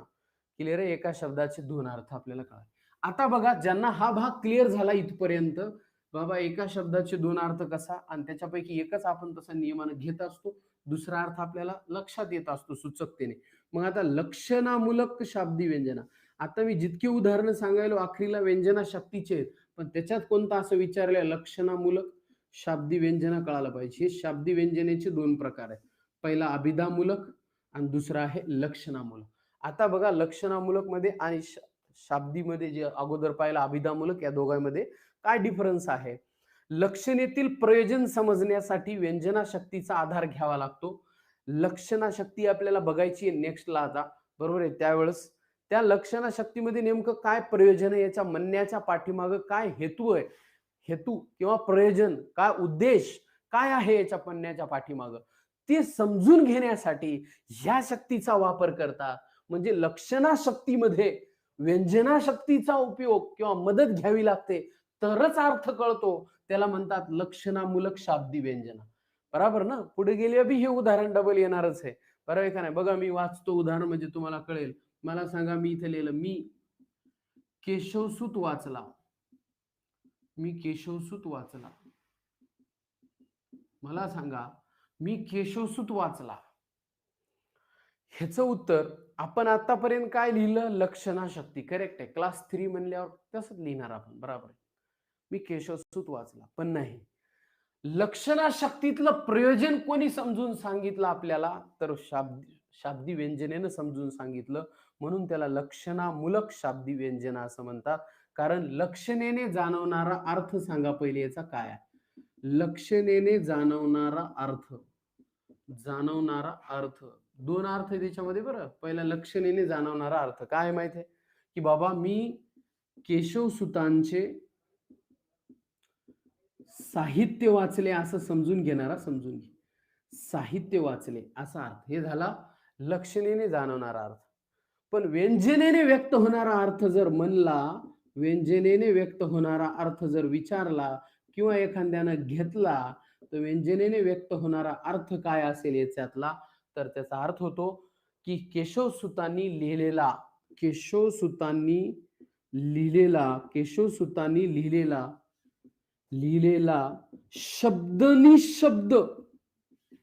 शब्द वाचला असा भी अर्थ होतो सरकार. बरोबर आहे. केशवसुतांचं जितकं बी साहित्य आहे ते साहित्य वाचला असं जेव्हा कळालं, बरोबर ना, ते लक्षणेने अर्थ कळाला. म्हणून इथं लक्षणशक्ती तर आहे, पण व्यंजनेचं काय काम आहे याच्यामध्ये. तर एक जणांना असं घेतलं, मी केशवसूत वाचला म्हणजे केशवसुतांनी लिहिलेला शब्द वाचला, हा व्यंजनेने कळणारा अर्थ आहे. कळालं नाही कळालं म्हणून. किंवा मी तुकाराम वाचला म्हणजे काय, तुकारामांचे साहित्य वाचले, हे लक्षणेने जाणवणारा अर्थ आहे. तर तुकाराम महाराजांनी लिहिलेला मी शब्द वाचला असा व्यंजनेने व्यक्त होणारा अर्थ आहे. याला म्हणतात लक्षणामूलक व्यंजना. काय म्हणतात याला? लक्षणामूलक व्यंजना. लक्षणाशक्तीतील प्रयोजन किंवा हेतू समजण्यासाठी जेव्हा व्यंजने शक्तीचा आधार घ्यावा लागतो, तेव्हा त्या शब्दशक्तीस लक्षणामूलक शाब्दी व्यंजना म्हणतात. बरोबर आहे. उदाहरणार्थ दुसरं आलतं एक्झाम मध्ये, गंगायाम घोष परीक्षेत आलतं वाक्य, गंगायाम घोष. बरोबर का नाही? गंगायाम घोष म्हणजे काय सांगा. गंगायाम घोष या शब्दाचा अर्थ होतो गंगेच्या किनारी जाणवणारा गार वारा. गंगायाम घोष, लय लोड घ्यायचा नाही. गंगेच्या किनारी जाणवणारा वारा म्हणू आपण त्याला, वारा किंवा गारा, गंगायाम घोष. ठीक आहे, असू द्या, लय लोड घेऊ नका. टेन्शन येत असेल, याला लक्षणाशक्तीच म्हणायचं आपल्याला. परंतु त्याच्यात कोणता, मात्र एवढं तर कळालं ना की शाब्दी व्यंजना, अभिधामूलक शाब्दी व्यंजना तर क्लिअर झाली बुवा. करेक्ट, दोन अर्थ आहे. हार नावाचे दोन शब्द, जीवन नावाचा शब्द, एवढं क्लिअर करा. नंतर ऑटोमॅटिक याच्यात नाव लक्षणा दिसायले ना, तर लक्षणाशक्ती पाहिल्यानंतर लक्षात येईल की याच्यात लक्षणाशक्तीचे भी लक्षण आहेत. आहे का नाही? लक्षणा नाव दिसायले का नाही, मग लक्षणाशक्तीचे बी याच्यात लक्षण आहेत. म्हणून लक्षणाशक्तीचं वाक्य तुम्हाला वाटायले, कारण आतापर्यंत इतके डिटेल गेलेत नाहीत ना. बरोबर आहे. मी केशवसूत वाचला, हे लक्षणाशक्तीचं उदाहरण आहे. व्यंजनात काऊन घ्यायलो, कारण लक्षणेने अर्थ होणारा अर्थ सगळेजण घेतात त्याचा. मी केशवसूत वाचला म्हणजे मी केशवसूतांचे साहित्य वाचले, उत्तरले लक्षणा, नो प्रॉब्लेम. पण पर्यायामध्ये नाहीये लक्षणाशक्ती भैया, तर काय करणार. तर तू या माइंड मध्ये दुसरा बी एक विचार पाहिजे, जसा की याचा दुसरा अर्थ व्यक्त होतो. अजून एक कोणता, व्यंजनेने व्यक्त होणारा अर्थ असा बी एखादा घेऊ शकते की मी केशवसूत वाचला, याचा अर्थ अख्खा केशवसूत वाचला म्हणजे केशवसूत यांनी लिहिलेला मी शब्द वाचला, काहीच माग शिल्लक ठेवलं नाही, असा बी अर्थ ज्यांनी घेतला त्याला मग सांगावं लागतंय इथं लक्षणाचा अर्थ आहे म्हणून लक्षणामूलक, आणि व्यंजनाच्या आधारे सांगितल्या चाललाय पुन्हा, म्हणून याला लक्षणामूलक शाब्दी व्यंजना म्हणतात. ओके, अखेरीला हे दुसरा कार्यक्रम लक्षात आला नसेल, द्या सोडून, जाऊ दे, नका लोड घेऊ. मग काय करतात, दोनच उदाहरणं इथे सांगितली मी. पहिला होता मी केशवसूत वाचला, दुसरा होता मी तुकाराम वाचला. जर तुम्ही अर्थ घेतला मी तुकाराम महाराजांची साहित्य वाचले, तुकाराम महाराजांची मी साहित्य वाचले, तर मनानं लक्षणाशक्ती, पण लक्षणामूलक शाब्दी व्यंजना भी असते, हे लक्षात राहू द्या असं म्हणायला, बाकी काय नाही. चला, मी काय बोलू लागलो, बोला पटपट. आता मी सांगितले व्यंजनाशक्ती सांगताना व्यंजनाशक्तीचे दोन प्रकार आहेत. पहिला आहे शाब्दी व्यंजना, दुसरा अर्थी व्यंजना. शाब्दी व्यंजनेचे दोन प्रकार सांगितले, त्याच्यातला पहिला प्रकार सगळ्याला लक्षात बी आला, अभिधामूलक शाब्दी व्यंजना. काही प्रॉब्लेम आहे का अभिधामूलक शाब्दी व्यंजना? अभिधामूलक पटकन कळालं, काऊन माहिती, त्याच्यात विचारलं नाही अभिधा का आहे. बरोबर ना? त्याच्यात अभिधा का होती? कारण त्याच्यात अभिधा म्हणजे वाचल्याबरोबर मिळणारा अर्थ बी होता. हे मेघा तू सर्वांना जीवन देतोस. प्रत्येकालाच कळायले जीवन म्हणजे पाणी हे. बरोबर ना? परंतु अभिधेतून व्यक्त होणाऱ्या अर्थाबरोबर दुसरा बी अर्थ व्यक्त होऊ लागला. मग दुसरा अर्थ व्यक्त करण्याची शक्ती म्हणजे व्यंजना असते. म्हणून तिला अभिधामूलक व्यंजना नाव दिलं होतं. मी आता मुक्याचे व्रत सोडणार नाही. बरोबर आहे का नाही? वाचले एक अर्थ कळाला नाही का? ती मग अभिधा होती. पण दुसरा बी अर्थ कळाला नाही का? मग दुसरा अर्थ कळाला म्हणजे व्यंजना होती. म्हणून तिला अभिधामूलक व्यंजना. जसं प्रयोगामध्ये एकाच वाक्यात 2 प्रयोग असतात. त्याला तुम्ही संकर प्रयोग म्हणता, कर्तृ कर्म संकर प्रयोग. तसं एकाच वाक्यात 2 शक्ती का नाही असू शकत? 2 शक्तीच्या छटा का नाही आढळू शकत? आढळू शकतात. मग त्या 2 शक्ती जेव्हा दिसता क्षणी एखाद्यानं वाचलं वाक्य, त्यानं काय म्हणला, बरोबर आहे, आता काय हार स्वीकारण्याची, मला काय आयुष्यात प्रथमच हार स्वीकारण्याची वेळ आली. आयुष्यात प्रथमच मला हार स्वीकारण्याची वेळ आली. माझ्या बोलण्याचा उद्देश होता माझा पराभव झाला आयुष्यात प्रथम. पण त्याला काय कळलं, बाबा आयुष्यात प्रथमच याचा सत्कार झालाय काय की हार म्हणले हार आपला हार घालायचा. बरोबर ना? म्हणजे शक्ती अभिधावी होती व्यंजना, म्हणून हिला नाव काय दिलं मी, अभिधा मूलक व्यंजना. एवढा काय लोड घ्याय. तसं सेम अभिधाचं जसं आहे, तसं लक्षणा शक्तीचा अर्थ समजून सांगताना व्यंजना शक्तीचा जेव्हा आधार घ्यावा लागतो, तेव्हा त्याला लक्षणामूलक व्यंजना म्हणतात. लक्षणामूलक व्यंजना, शाब्दी व्यंजना पाहिली आपण. मग त्याच्यात मी केशवसूत वाचला आणि मी तुकाराम वाचला. हे 2 उदाहरणं तुम्हाला सांगितली. आय होप लक्षात यायला पाहिजे. Okay sir. आता पहा पुढं. व्यंजना शक्तीचा पहिला प्रकार पाहिला शाब्दी व्यंजना. दुसरा प्रकार आहे आता आर्थी व्यंजना. ह्याच्यात काय तुम्हाला जास्त ताण घ्यायची गरज नाही. आर्थी व्यंजना. बरोबर आहे का? तिथं शब्दावर जी आधारलेली असते, तिला तुम्ही शाब्दी व्यंजना म्हणले. तसं इथं त्याच्या विरुद्ध कार्यक्रम जी अर्थावर, बरोबर आहे, ऐकणाऱ्याच्या मनावर अर्थावर आधारलेली जी असते, अर्थाचे जे वेगवेगळे पदर व्यक्त होतात, त्याला आर्थी व्यंजना म्हणतात. याच्यात अजिबात काही लक्षात ठेवायची गरज नाही तुम्हाला. मान्य, याचे सुद्धा 3 प्रकार पडतात. बरोबर आहे. आर्थी व्यंजनेचे सुद्धा 3 प्रकार पडतात. त्यामध्ये वस्तू ध्वनी, बरोबर आहे का नाही, हे ध्वनीवर डिपेंड कार्यक्रम आहे. कसं ऐकू आले तुला, काय घ्यायला तू, बरोबर आहे. रसध्वनी, बरोबर आहे. आणि शेवटचा असते अलंकार ध्वनी. अलंकार ध्वनी. क्लिअर आहे? बरोबर आहे. आता हे 2 तर ताणच घेऊ नका, कारण हे संस्कृत मधला कार्यक्रम आहे. बरोबर आहे. म्हणून याची उदाहरणं लक्षात ठेवा. मेन आहे तुम्हाला वस्तुध्वनी. आर्थी व्यंजनेची उदाहरणं म्हणजे सगळे वस्तुध्वनीची उदाहरणं असतात. बरोबर आहे का नाही? बाकी रसध्वनी आणि अलंकार ध्वनी जे आहे, तो जो कार्यक्रम असतो. मग आता आर्थी व्यंजना अगोदर लक्षात ठेवू, प्रकाराकडे नंतर पहा. पहिल्यांदा मी आर्थी व्यंजनेचं उदाहरण सांगतो, लक्ष द्या. प्रकाराकडे नंतर जाऊ. पहिले आर्थी व्यंजनाचे पहिलं उदाहरण सांगतो, लक्ष द्या. सूर्य अस्ताला गेला. PSI मेन 2017ला प्रश्न आलता. सूर्य अस्ताला गेला. काय समजून घ्यावं आम्ही? सूर्य अस्ताला गेला.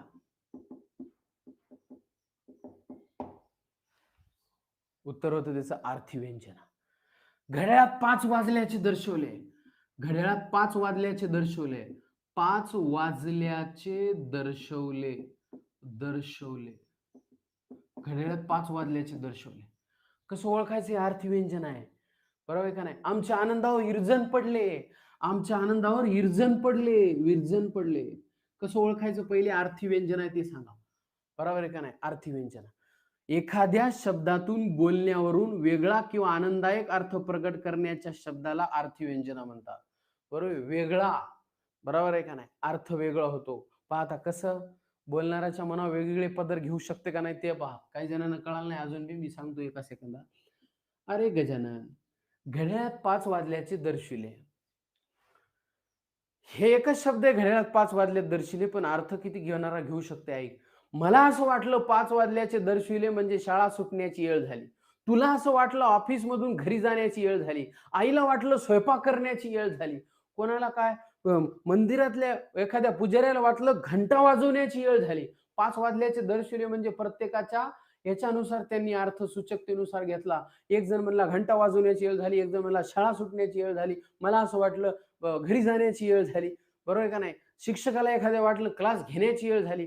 5 वाजल्याचे दर्शविले. याच्यामधून जे पदर बाहेर निघालेत, वेगवेगळे अर्थाचे जे पदर आहेत, अर्थावर आधारलेले अर्थाचे जे पदर वेगवेगळे निघालेत, त्याला म्हणतात सर आर्थी व्यंजना. तू काय अर्थ घेतला त्याच्यावर डिपेंड आहे. घड्याळाचे 5 वाजल्यात दर्शविले हे तर एकच कार्यक्रम आहे, एकच वाक्य घड्याळ 5. पण प्रत्येक माणसानं त्याचा वेगळा वेगळा अर्थ घेतला. मनाला लावून घेतला, त्याला म्हणतात आर्थी व्यंजना. क्लिअर आहे आता? आलं लक्षात? आर्थी व्यंजना. बरोबर, घड्याळात 5 वाजल्याचे दर्शविले, बरोबर आहे, आर्थी व्यंजना. त्याच्यात मग कोणतं लिहायचं? हे सगळेच लिहायचे वस्तुध्वनी. वस्तुध्वनी लिहायचे, काही ताण घ्यायचा नाही. काय लिहायचे? सगळे वस्तुध्वनी लिहायचे. कारण वस्तुध्वनीमध्ये काय असते, आर्थी व्यंजनेमध्ये शब्दापेक्षा अर्थ महत्वाचा असतो, की त्यानं काय अर्थ घेतला, बरोबर ना. आणि याचे 3 प्रकार. त्याच्यात पहिला वस्तुध्वनी, वाच्यार्थातून व्यक्त होणारा व्यंग्यार्थ, ध्वन्यार्थ. फक्त वस्तूचा किंवा कल्पनेचाच आविष्कार असतो. अनेक अर्थ प्रगट होतात. 12 वाजले, निवडणुका जवळ आल्या की कावळ्यांची कावकाव सुरू होते. हे जे पाहिले का ना, हे वस्तुध्वनीचा कार्यक्रम आहे. असले समाजातले साप ठेचून काढले पाहिजे, हे वस्तुध्वनीचा कार्यक्रम आहे आर्थी व्यंजनामध्ये. तिकडे लिहिलेलं वाक्य, मला सांग, मी व्यंजना सुरू केली तेव्हा तुला 1 नंबरला शाब्दी व्यंजना समजून सांगितली. शाब्दी व्यंजनेत म्हणजे व्यंजना शक्तीचे मी बरेच वाक्य सुरुवातीला दिले. काय? असले समाजातले दुष्ट साप ठेचून काढले पाहिजे, गोरगरिबांच्या रक्त शोषणाऱ्या असल्या जळवा वेचून काढल्या पाहिजे. पाहिले का नाही पाहिले? निवडणुका जवळ आल्या की कावळ्यांची कावकाव सुरू होते. हे सगळे उदाहरणं तू इथे लिह, कारण अर्थ इथं समजून घ्यावा लागतो. वेगवेगळे अर्थ व्यक्त होतात. आलं लक्षात? कारण याच्या आधी मी दुसरीकडे कुठे लिहिले का ते नाही, व्यंजना शक्तीत लिहिले, त्याच्यात तू कुठं लिहायचे ते इथे लिहू शकतो, काही प्रॉब्लेम नाही त्याच्यात.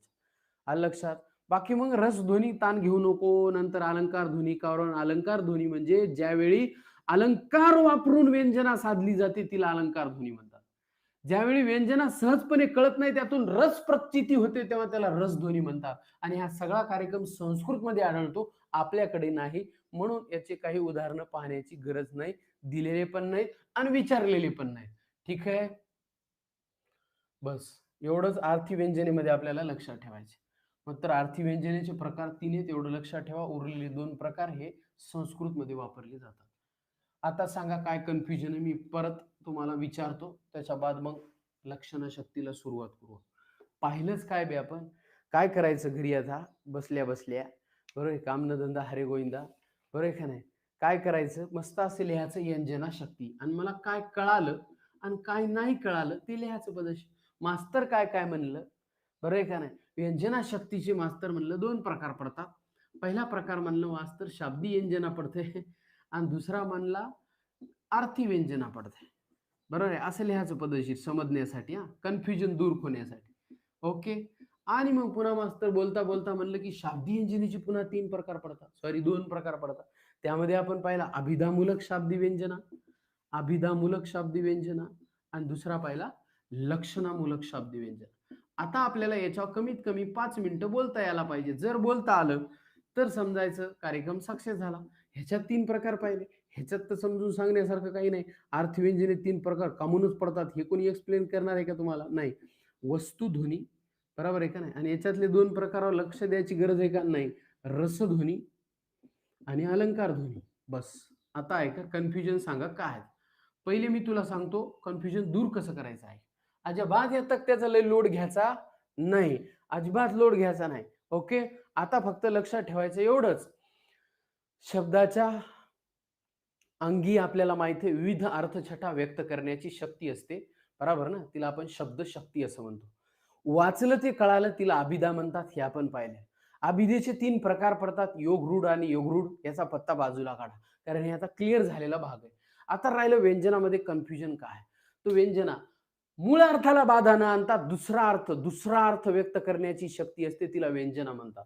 ओके, व्यंजना म्हणतात. क्लिअर आहे? मग नुसतं व्यंजनाची व्याख्या, त्याच्यातून प्रगट होणाऱ्या अर्थाला व्यंग्यार्थ, ध्वन्यार्थ, प्रतीयमान अर्थ म्हणतात. हे तर माहित झालं असेल. व्यंग्यार्थ, ध्वन्यार्थ आणि प्रतीयमान अर्थ. दुसऱ्याला काय प्रत्यय येतो अर्थाचा? प्रतीयमान अर्थ. बरोबर आहे? इथपर्यंत क्लिअर झालं. मग आपली उदाहरण, तुला काय बोलता येतात ते सांग. दुसरा अर्थ कसा असतो? मी साप वाचला, मी साप पाहिला. बर, साप पाहिला का? साप पाहिला म्हणल्यावर तर अभिधा आहे. पण असले समाजातले दुष्ट साप ठेचून काढले पाहिजेत. अच्छा, म्हणजे सापासारखे इशारी माणसं. घरात फार जळवा झाल्यात का? मग अभिधा. बरोबर आहे. पण गोरगरिबांचे रक्त शोषणारे असल्या जळवा वेचून काढल्या पाहिजे. मग असे सगळे उदाहरणं कुठे येतात आपण पाहिलं? वस्तुध्वनी, आर्थी व्यंजना. व्यंजना तर फिक्स आहे, पहिल्या नंबरला इथंच येतात सगळे, व्यंजना चालू आहे आपलं रे. पण पर्याय ही नाही मग आर्थी व्यंजना. निवडणुका जवळ आल्या की कावळ्यांची कावकाव सुरू होते. व्यंजना नाही का पर्याय? मग आर्थी व्यंजना. कारण समजून घ्यायला तू अर्थावरून समजून घ्यायला की प्रचाराला सुरुवात होते. हा अर्थ तुला कळायला आर्थी व्यंजना. त्याच्यात कुठं वस्तुध्वनी हे तर विचारितच नाही. काऊन ताण घ्यायला? ओके. आता तर कळालं. सगळे उदाहरणं याच्यात लिहायचे पद्धतशीर आलेले. तुला जितके येतात तेवढे लिहिले. आलं लक्षात? ओके. आता मग राहिला याचा कार्यक्रम. तर याच्यासाठी काय सोपा कार्यक्रम सांगितला तुला, की यार शाब्दिक व्यंजना म्हणजे अभिधामूलक लक्षात ठेवायचे, तर श्लेष अलंकाराचे सगळे उदाहरणं लिह म्हणलो. ही गाडी जावयाची आहे. मी आता मुक्याचे व्रत सोडणार नाही. आयुष्यात प्रथमच हार स्वीकारण्याची वेळ आली. कळलं ना हारचे दोन अर्थ आहेत. जीवनचे हे मेघा तू सर्वांना जीवन देतोस, पाणी आणि जगण्याची शक्ती. हारचे पराभव आणि सत्कार म्हणजे श्लेष अलंकाराचे उदाहरण लिहायचे शाब्दिक व्यंजनामध्ये. मग शाब्दिक व्यंजना कुठं? तर अभिधामूलक व्यंजना. अभिधामूलक शाब्दिक व्यंजना. बरोबर ना? अभिधामूलक शाब्दिक व्यंजना श्लेष अलंकार. किती सोपं आहे श्लेष अलंकार. बरोबर ना? आता फक्त प्रॉब्लेम होता लक्षणामूलक. तर ही समजायचं आणीबाणी हे. बरोबर आहे ना? लक्षणा शक्तीत बी उदाहरण बघायचे ते आणि इथं बी येतंय. बरोबर आहे काय? मी केशवसूत वाचला. एकच उदाहरण. मी तुकाराम वाचला. बस एवढं उदाहरण लक्षात ठेव. आणि इथं श्लेषा. काय कन्फ्युजन आहे? सांग बरं आता. आणि व्यंजनाचे तुला जितके उदाहरणं पाठ आहेत ते सगळे इथे लिहे ना. कोणची ते आपले गावरान उदाहरण. मी असले समाजातले दुष्ट साप गोरगरिबांचे रक्त शोषणाऱ्या भुंकणारे कुत्रे चावत नसतात. बरोबर नाही? हे सगळे उदाहरणं तू इकडे लिहून टाक आर्थी. आता सांग कन्फ्युजन लास्ट अँड बेस्ट. नाही तर दोनदा तीनदा मग आता धडा वाच. उदाहरणं पहा शब्दशक्ती कळते का? हे का नाही? बाकी तर काय याच्यावर जास्त बोलता येणार नाही. मग परीक्षेत आलेलं एक वाक्य तुम्हाला सांगतो, तुम्ही उत्तर द्या.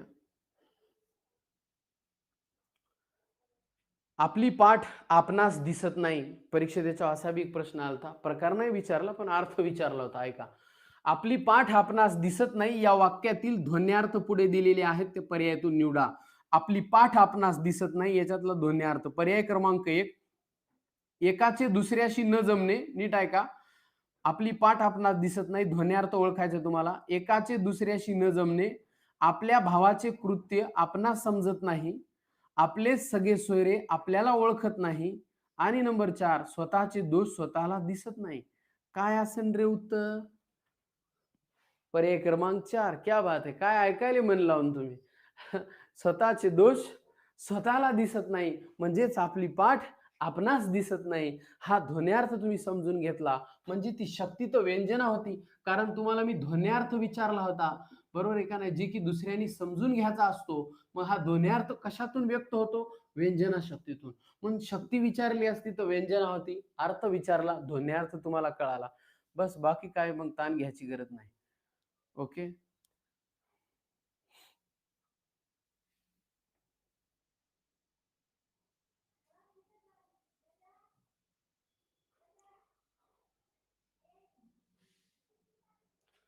शब्दाची शक्ती क्रमांक 3 बरोबर आहे.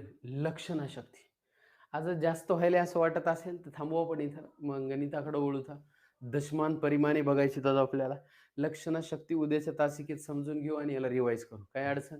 ह्या दोन तर तुम्ही आजच्या साधे लक्षात घ्या. काहीच नाही. माझ्या ग घरावरून कुण्या ग राजाचा हत्ती गेला. घरावरून हत्ती गेला. उत्तर लक्षणा शक्ती. आम्ही गहू खातो. चला पानावर बसा. पानिपतावर 1.25 लाख बांगड्या फुटल्या. बरं का नाही? बाबा उठा सूर्य बुडाला. ह्याला लक्षणा म्हणतात. त्याच्यात काही अवघड नाही लक्षणा शक्ती.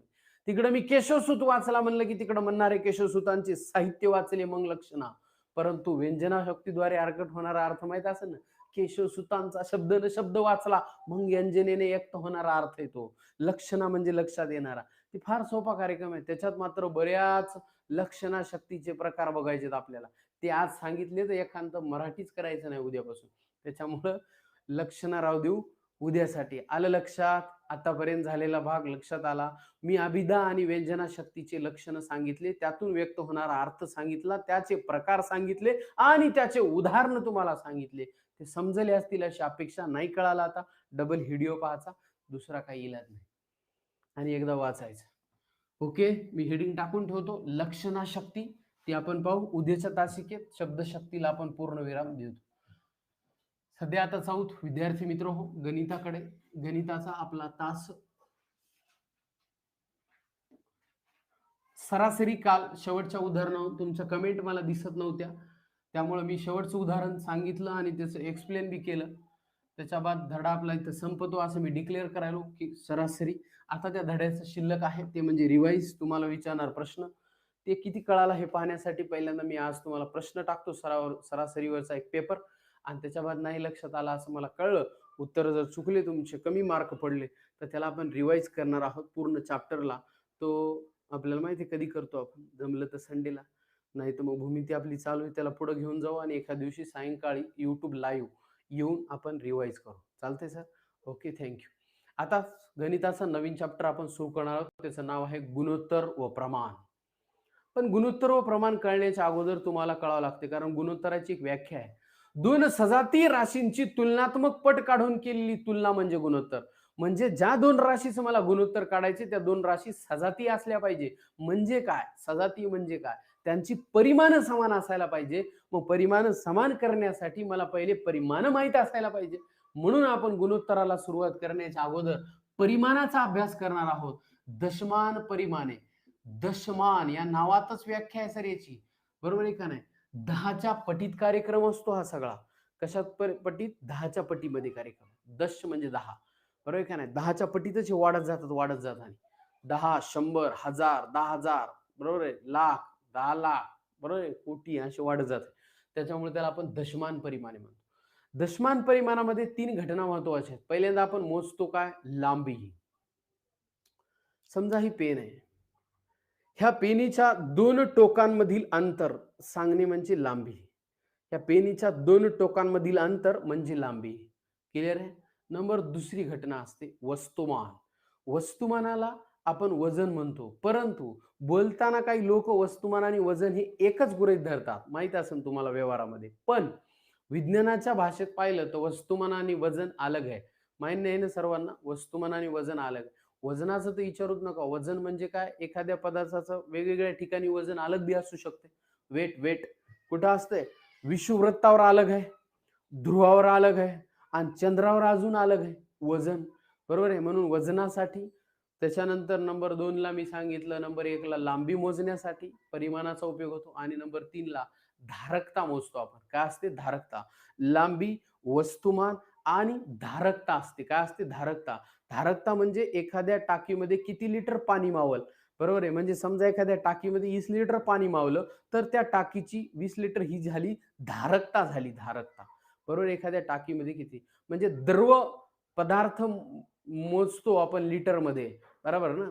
तेव्हा धारकता काढली जाते. वजन जेव्हा सांगतो आपण तेव्हा वस्तुमान सांगितलं जाते.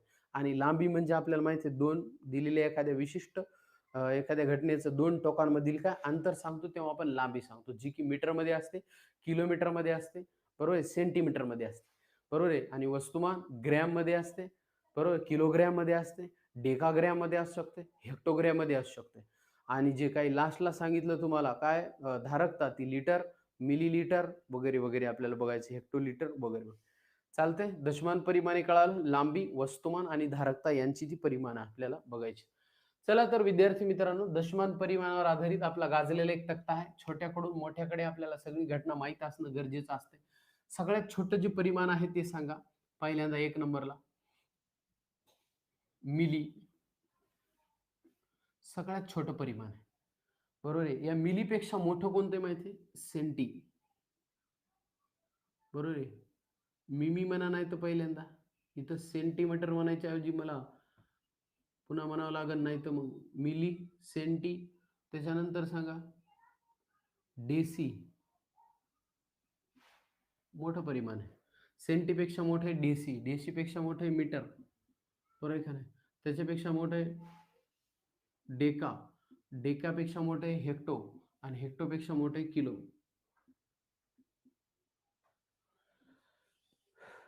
आता याला बी ट्रिक्स मागू नका, नाही तर ह्याला ट्रिक्स द्यायची म्हणल्यावर तुम्हाला काय लक्षात ठेवावं लागेल? मिली म, सेंटी म्हणजे स, डेसी म्हणजे ड, आणि हे म, बरोबर आहे. डेका म्हणजे ड, हेक्टो म्हणजे हे, बरोबर आहे का नाही?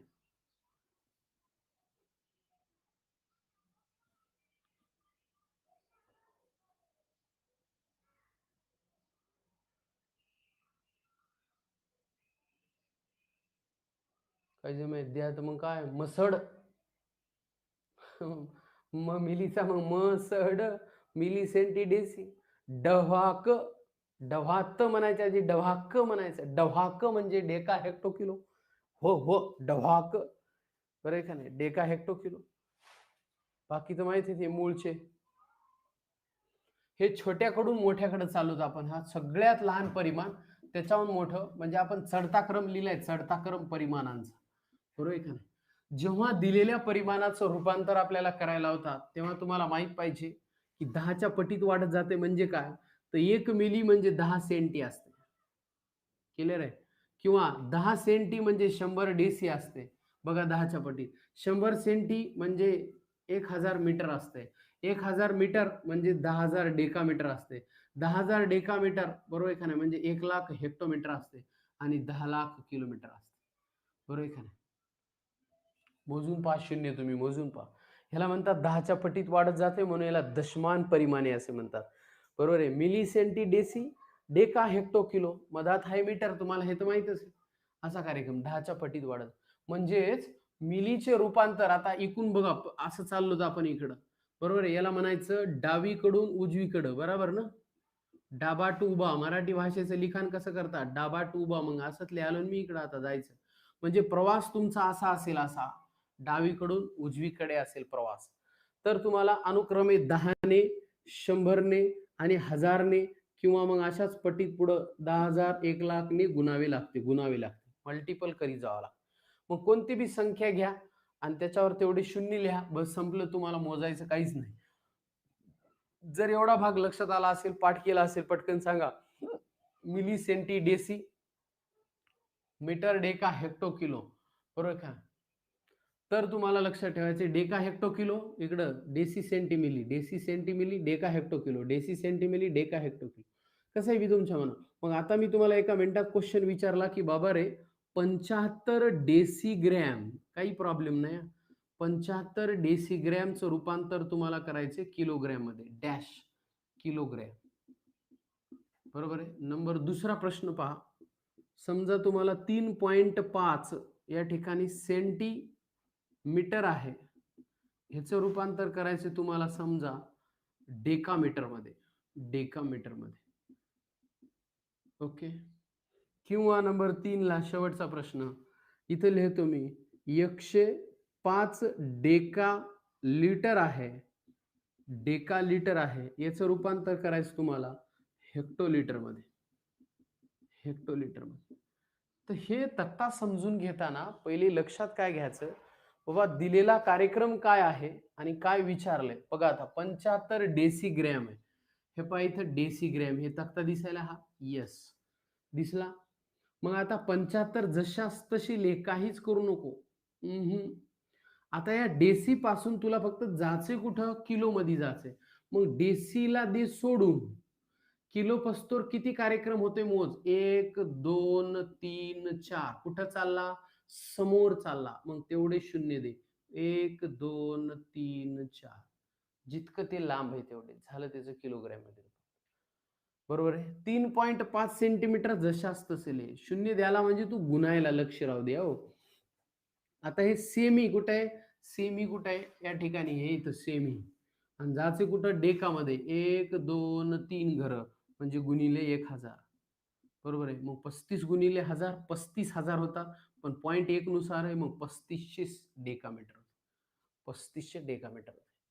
क्लिअर आहे 3500 डेकामीटर होता बरोबर आहे नंतर 105 डेकामीटर आहे म्हणजे डेका लक्ष दे लेखा इथं आहे डेका बरोबर का नाही डेका 105 डेका आहे मग इथं 105च लिहे बरोबर आहे डेकापासून तुला जायचं कुठं हेक्टो मध्ये डेकापासून हेक्टो किती घर दूर आहे प्रवास पुढंच आहे ना प्रवास डेकापासून हेक्टो एकच घर दूर आहे मग एकच घर दूर आहे मग 1050 हेक्टोमीटर करेक्ट आलं लक्षात म्हणजे डावीकडून उजवीकडे जाताना दिलेल्या तक्त्यापासून ज्या तक्त्यात मला जायचंय त्या दोघांमधलं किती अंतर आहे तेवढे शून्य मला फक्त दिलेल्या संख्येवर लिहायचे म्हणजेच 10ने 100 आणि 1000ने आपल्याला गुणायचे कळालं फार सोपं आहे पण हा तक्ता तुम्हाला लक्षात येणं गरजेचं आहे जर असा लक्षात राहत नसेल बरोबर आहे का नाही असा लक्षात राहत नसेल तर असं लक्षात ठेवा की या ठिकाणी मुख्य परिमाण लिहा मीटर इथं लिहा ग्रॅम आणि इथं लिहा लिटर. आता पहा हे जर एवढं जर लक्षात ठेवलं मीटर, ग्रॅम आणि लिटर, बरोबर आहे का नाही, तर आपण उजवी बाजू आणि डावी बाजू पटकन काढू शकतो. ह्याच्या उजव्या बाजूला काय करा, ह्याच्यापेक्षा मोठा लिहिल्या नाही छोटा लिहिल्या, डेसी, सेंटी आणि मिली. डेसी, सेंटी, मिली, बरोबर आहे. पाठ झाला असेल तुम्हाला आतापर्यंत. आता डेसी, सेंटी, मिली आणि इकडल्या साईडला लिहा डेका, हेक्टो आणि किलो. इकडं जे आहे डाव्या बाजूला मोठे आहेत आणि उजव्या बाजूला दिसायले मुख्य परिमाणाच्या उजव्या बाजूला ती छोटे आहे. मग आता तुम्हाला न लक्षात यायला काय झालं, याच्यामध्ये काय अवघड आहे मला सांगा, बरोबर आहे का नाही, की बाबा रे मीटर, डेसी, सेंटी, मिली, इथं तुम्ही आहात असं गृहीत धरायचं, पद्धतशीर लिहायचं डेसी, सेंटी, मिली, इकडे डेका, हेक्टो, किलो. मीटरपेक्षा डेसी लहान आहे, डेसीपेक्षा लहान सेंटी आहे, सेंटीपेक्षा लहान मिली आहे. या सगळ्यामध्ये सध्या सगळ्यात लहान मिली आहे, सगळ्यात मोठा किलो आहे. म्हणजे थोडक्यात मी आता जो लिहिलाय, पहिल्यांदा लिहिलता तो चढता क्रम होता, आता लिहिलाय उतरता क्रम. किलोपेक्षा लहान हेक्टो, हेक्टोपेक्षा लहान डेका, डेकापेक्षा लहान मीटरपेक्षा लहान डेसी, डेसीपेक्षा लहान सेंटी आणि सेंटीपेक्षा लहान मिली आहे. बरोबर आहे. मग आता मी इथे एक आकडा जर लिहिला, 1 ग्रॅम, एकच ग्रॅम, तर 10 डेसीग्रॅम, 100 सेंटीग्रॅम, 1000 मिलीग्रॅम. बघा जसं उजवीकडे चाललो शून्य वाढायले, पण जसं डावीकडे येतो शून्य भागाकारात जातात. 10 ने भागावे, 100 ने भागावे आणि 1000 ने भागावे. बरोबर आहे. म्हणजे शून्य वाढू लागली, कमी करायला लागले तिथं. पॉईंटमध्ये आले 0.1, 0.01, 0.001. बरोबर आहे. 1 लिटर म्हणजे 10 डेसी लिटर, 100 सेंटीलिटर, 1000 मिलीलिटर. बरोबर आहे का नाही? कारण एक घर, दोन घर, तीन घर, पण इथं एक घर आहे का पाठीमागं मोठ्यात रूपांतर करायला 10 ने भागा, 100 ने भागा आणि 1000 ने भागा. हा तक्ता. नावं कसे पाठ करायचे तुमच्या मनावर पाठ करा, बरोबर आहे का नाही. पण तुम्हाला लक्षात पाहिजे छोट्या परिमाणाचं रूपांतर मोठ्या परिमाणात करताना अनुक्रमे 10, 100 आणि 1000 ने आपल्याला गुणावं लागते आणि मोठ्या परिमाणाचं रूपांतर छोट्या परिमाणामध्ये करताना 10, 100 आणि 1000 ने आपल्याला भागावं लागते. मग काय गुणावं लागते सांगा, तुम्ही सांगा पटकन. इथे लिहितो मी वाक्य. आता पहा इथे लिहिलं मी 5000 ग्रॅम आहे. मोठ्या परिमाणात रूपांतर करायचं आता मला, याचं किलोग्रॅम मध्ये करायचं, बरोबर आहे का नाही, किलोग्रॅम मध्ये. आता काय करणार तुम्ही सांगा, हे 5000 ग्रॅम जशाच तसे राहू द्या, याला भागिले लिहा फक्त. काय लिहावं भागिले, तर ग्रॅम पासून किलो किती लांब आहे, ग्रॅम पासून किलो किती लांब आहे. इथं ग्रॅम आहे ना, मीटर, ग्रॅम, लिटर मान्य आहे ना. इथं आहे 1, 2, 3 घरं लांब आहे, मग 3 न भागायचं, 3 शून्य, 1, 2, 3, बस उत्तर आलं 5 किलोग्रॅम. आलं लक्षात. ग्रॅम पासून किलो किती लांब आहे, 3 घरं लांब आहे. ग्रॅमचा रकाना माहिती आहे तुम्हाला, इथं मीटरच्या जाग्या होता नाही, इथं मीटर आहे, इथंच ग्रॅम आहे आणि इथंच लिटर आहे. हे तिघ एकाच जाग्यावर, बरोबर आहे. आणि इथून इथं एक घर, दोन घर, तीन घर पुढे जाऊ लागले, बरोबर आहे, नो प्रॉब्लेम. पण किलो इथं दिलंय, इथं 5000 दिले ना तुम्हाला, इथं 5000 दिले तुम्हाला. मग 5000 दिले म्हणल्यानंतर आता वापस यावं लागतं आणि शून्य शून्य कट करावं लागेल. इथं 5000 किलो आहे, तर वापस यायले तुम्ही हेक्टो एक कट, डेकाचा एक कट आणि ग्रॅमचा एक कट. उत्तर काय आलं 5, 5 किलो. बरोबर आहे. एकच प्रश्न आहे, समोर जाताना वाढवा, पाठीमागे येताना कमी करा. कसं करायला तुमच्या डिपेंड. आता तुम्ही हे जर लक्षात आलं असेल, milli, centi, deci, metre, deca रूपांतर कसं करायचं, तर मग तुम्ही मला करून दाखवा काही प्रश्नांचं, नंतर आपण याच्यावर क्वेश्चन सोडू. पहिला प्रश्न लिहा यावर आधारित, सोडून दाखवा. नंतर याच्यावरचे परीक्षेला येणारे घेऊ आपण. नंतर बाकीचे बघायचे, टेन्शन घेऊ नका. काय की एका रिप मध्ये किती कागद असतात सांगा. नंबर 1, क्वेश्चन नंबर 1, 4.5 किलोग्रॅम बरोबर डॅश डेसीग्रॅम. डेसीग्रॅम समजलं का नाही, पाहण्यासाठी द्यावा लागेल ना मला तक्ता.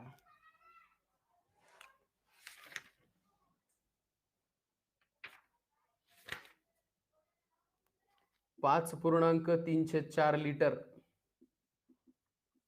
बरोबर डॅश मिलीलिटर.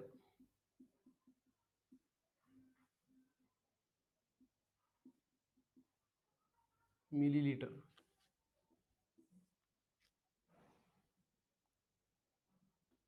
7,58,237 सेंटीग्रॅम.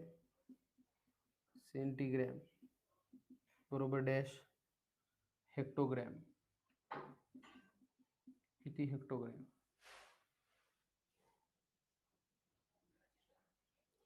Number next 4.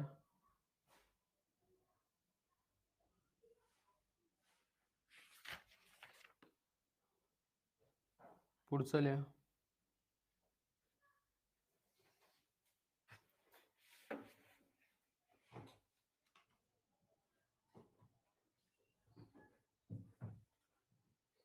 आठ मिलीमीटर. लास्ट क्वेश्चन आहे. 8 मिलीमीटर. मिलीमीटर बरोबर डॅश हेक्टोमीटर. हेक्टोमीटर. हेक्टोमीटर. तक्ता तुमच्या समोर आहे, त्याच्या मदतीने सोडवा.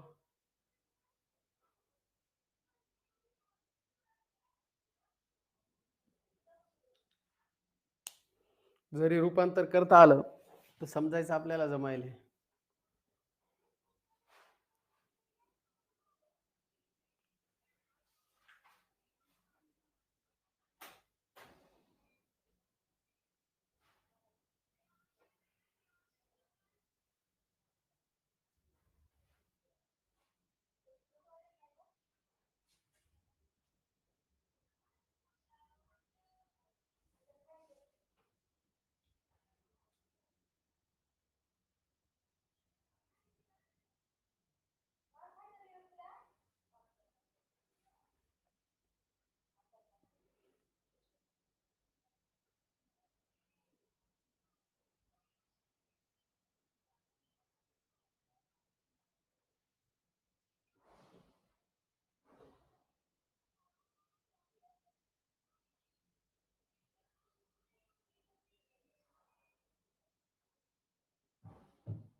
चला,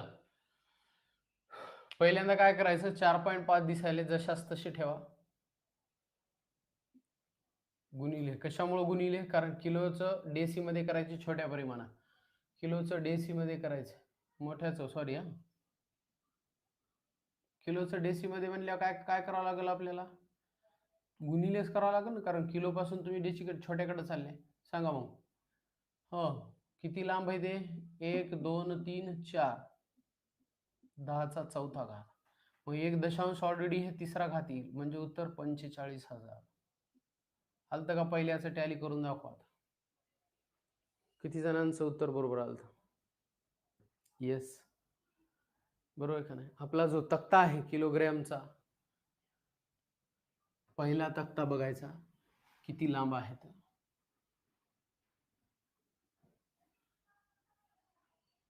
किलोग्रॅम, ह्याच्यापासून तुला कुठं जायचं होतं, डेसी मध्ये. ह्याच्या बाद आहे हेक्टो, आणि हेक्टोच्या बाद आहे डेका, डेकाच्या बाद आहे मीटर, मीटरच्या बाद आहे डेसी. म्हणजे याचा अर्थ 1 2 3 4, 4. मग 3 काऊन आले, 4 म्हणल्या 4 शून्य यायला पाहिजे. अरे या दशांशचा शून्य कटला, 4 ले काही अडचण नाही, पण पॉईंट 1 नुसार आहे म्हणले 1 शून्य कटन का, तसाच राहील. ओके, 5.304, 304 म्हणजे 5.75 होते. 5.75 कशाचं रूपांतर आहे, लिटरचं. मग लिटर कुठे, इथं आहे हे लिटर. लिटरचं डेसी, सेंटी आणि मिलीमध्ये करायचे, म्हणजे पुढंच चालले का, म्हणजे मोठ्याचं छोट्यामध्ये करायचं, म्हणजे गुणिले 10चा कितवा घात, 1 2 3 तिसरा घात. म्हणजे 3 शून्य येणार होते, पण 2 ऑलरेडी आहेत. मग 5,700 किती रे, 50. बरोबर आहे. 5.75 ला 1000 न गुणावे, 1000 न गुणल्यानंतर 575 वर जरी 3 शून्य येत असले तरी 2 शून्य कटणार, काऊन तर मधात दशांश होता 5.75. हे 304 म्हणजे काय रे, 75 नाही तर किती होतात, 304 म्हणजे 75च होतात. राईट आहे. काही जण लक्षात येत नसेल, उद्या पाहू, काय अडचण नाही, टेन्शन घेऊ नको. 7,58,223 तशाच तसे लिहा, नो प्रॉब्लेम. 75,82,37. ओके. आता हेक्टोग्रॅम मध्ये रूपांतर करायचे सेंटीमीटरचं. सेंटी काय आहे, सेंटी या आहे, हेक्टो तक जाना है. 1 2 3 4, 1 2 3 4, 75.8237 हेक्टोग्रॅम. संपलं उत्तर. 75 कळालं की नाही कळालं, पाठीमागं आलोत ना सर आपण. छोट्याचं रूपांतर मोठ्यात करायला तर वापस यायचं, वापस आतापर्यंत पुढी पुढी जाऊ लागली. इथं 3 न गेली, इथं 4 न पुढी, तशी इथं 4 न वापस या. काउंट पाहिला असेल सेंटीपासून 1 2 3 4 घर दूर आहे, 4 न वापस या. 8 मिली, मिली मिली या ठिकाणी 8 मिली लिहा, इथं लिहितो 8 मिली. जशाच तसं लिहिलं. पण आता बघ, मिलीकडे बघ आणि हेक्टोकडे बघ. मिली कुठे आहे, इथं आहे, इथं आहे. इथून कुठं जायचं, हेक्टोपर्यंत. मग जाय 1 2 3 4 5, मग 1 2 3 4 5 दशांश 0.00008 बरोबर आहे. म्हणजेच 8 गुणिले 10चा -5वा घात. 8 गुणिले 10चा -5वा घात जर त्याला लिहायची वेळ आली. 0.00 आलतं का? येस, बऱ्याच जणांचं उत्तर करेक्ट आलतं. राईट आहे.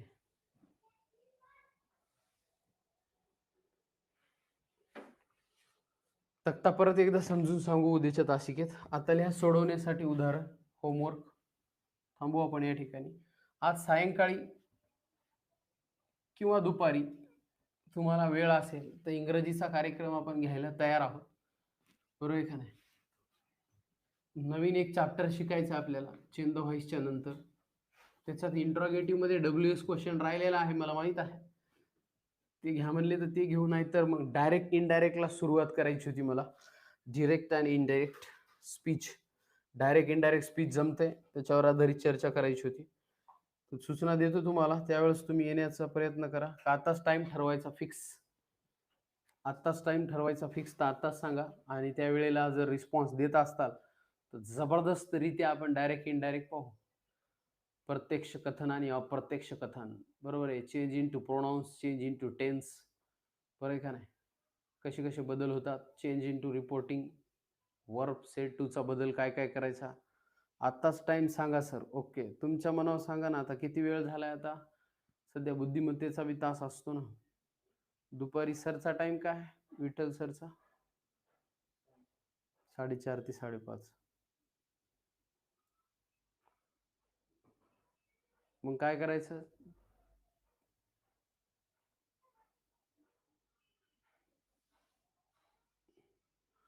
दोनला म्हणतायत, 2:30ला म्हणतायत. तू नाही मोह नाही, 3ला राहू देऊ. 3ला राहू देऊ, 3 ते 4:30, 1-1.5 तास. 3ला राहू देऊ. फक्त इतरांना सांगा, तुम्ही 10 जण 16 जण आहेत आता बघायलेत मला, तुम्ही सोडून दुसरे 16 एक तरी करा, बरोबर आहे का नाही? 10 जण ऐकू लागलं जरासं माणूस आहे का नाही, दोरे ताणू ताणू शिकिते. जरासं 2-4 जण ऐकू लागलं, थोडंसं बोर होऊ शकतं एखाद्याला. तर थोडंसं इतरांना बी सांगा, लिंक पाठवा त्यांना आणि यूट्यूबची त्यावेळेस, आणि 5 मिनिटामध्ये सगळे कलेक्ट करा. मग तुम्हाला निराशाजनक शिकवणार नाही. नंबर 1 तुम्हाला वाटलं पाहिजे चांगलं घ्यायला मास्तर.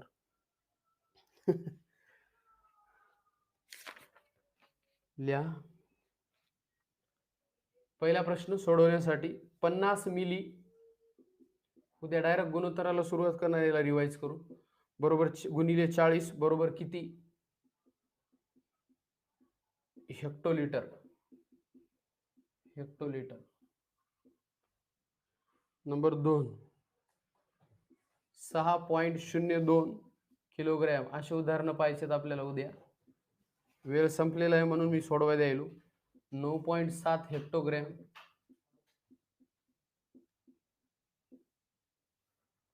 प्लस 4.5 डेकाग्रॅम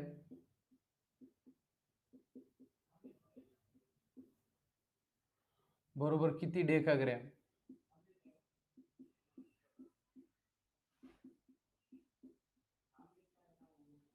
किती डेकाग्रॅम?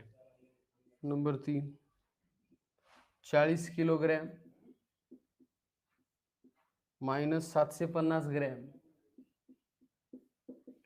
बरोबर किती किलोग्रॅम?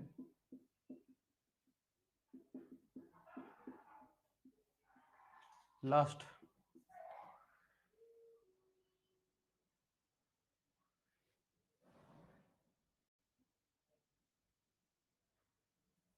2306 ग्रॅम बरोबर डेकाग्रॅम.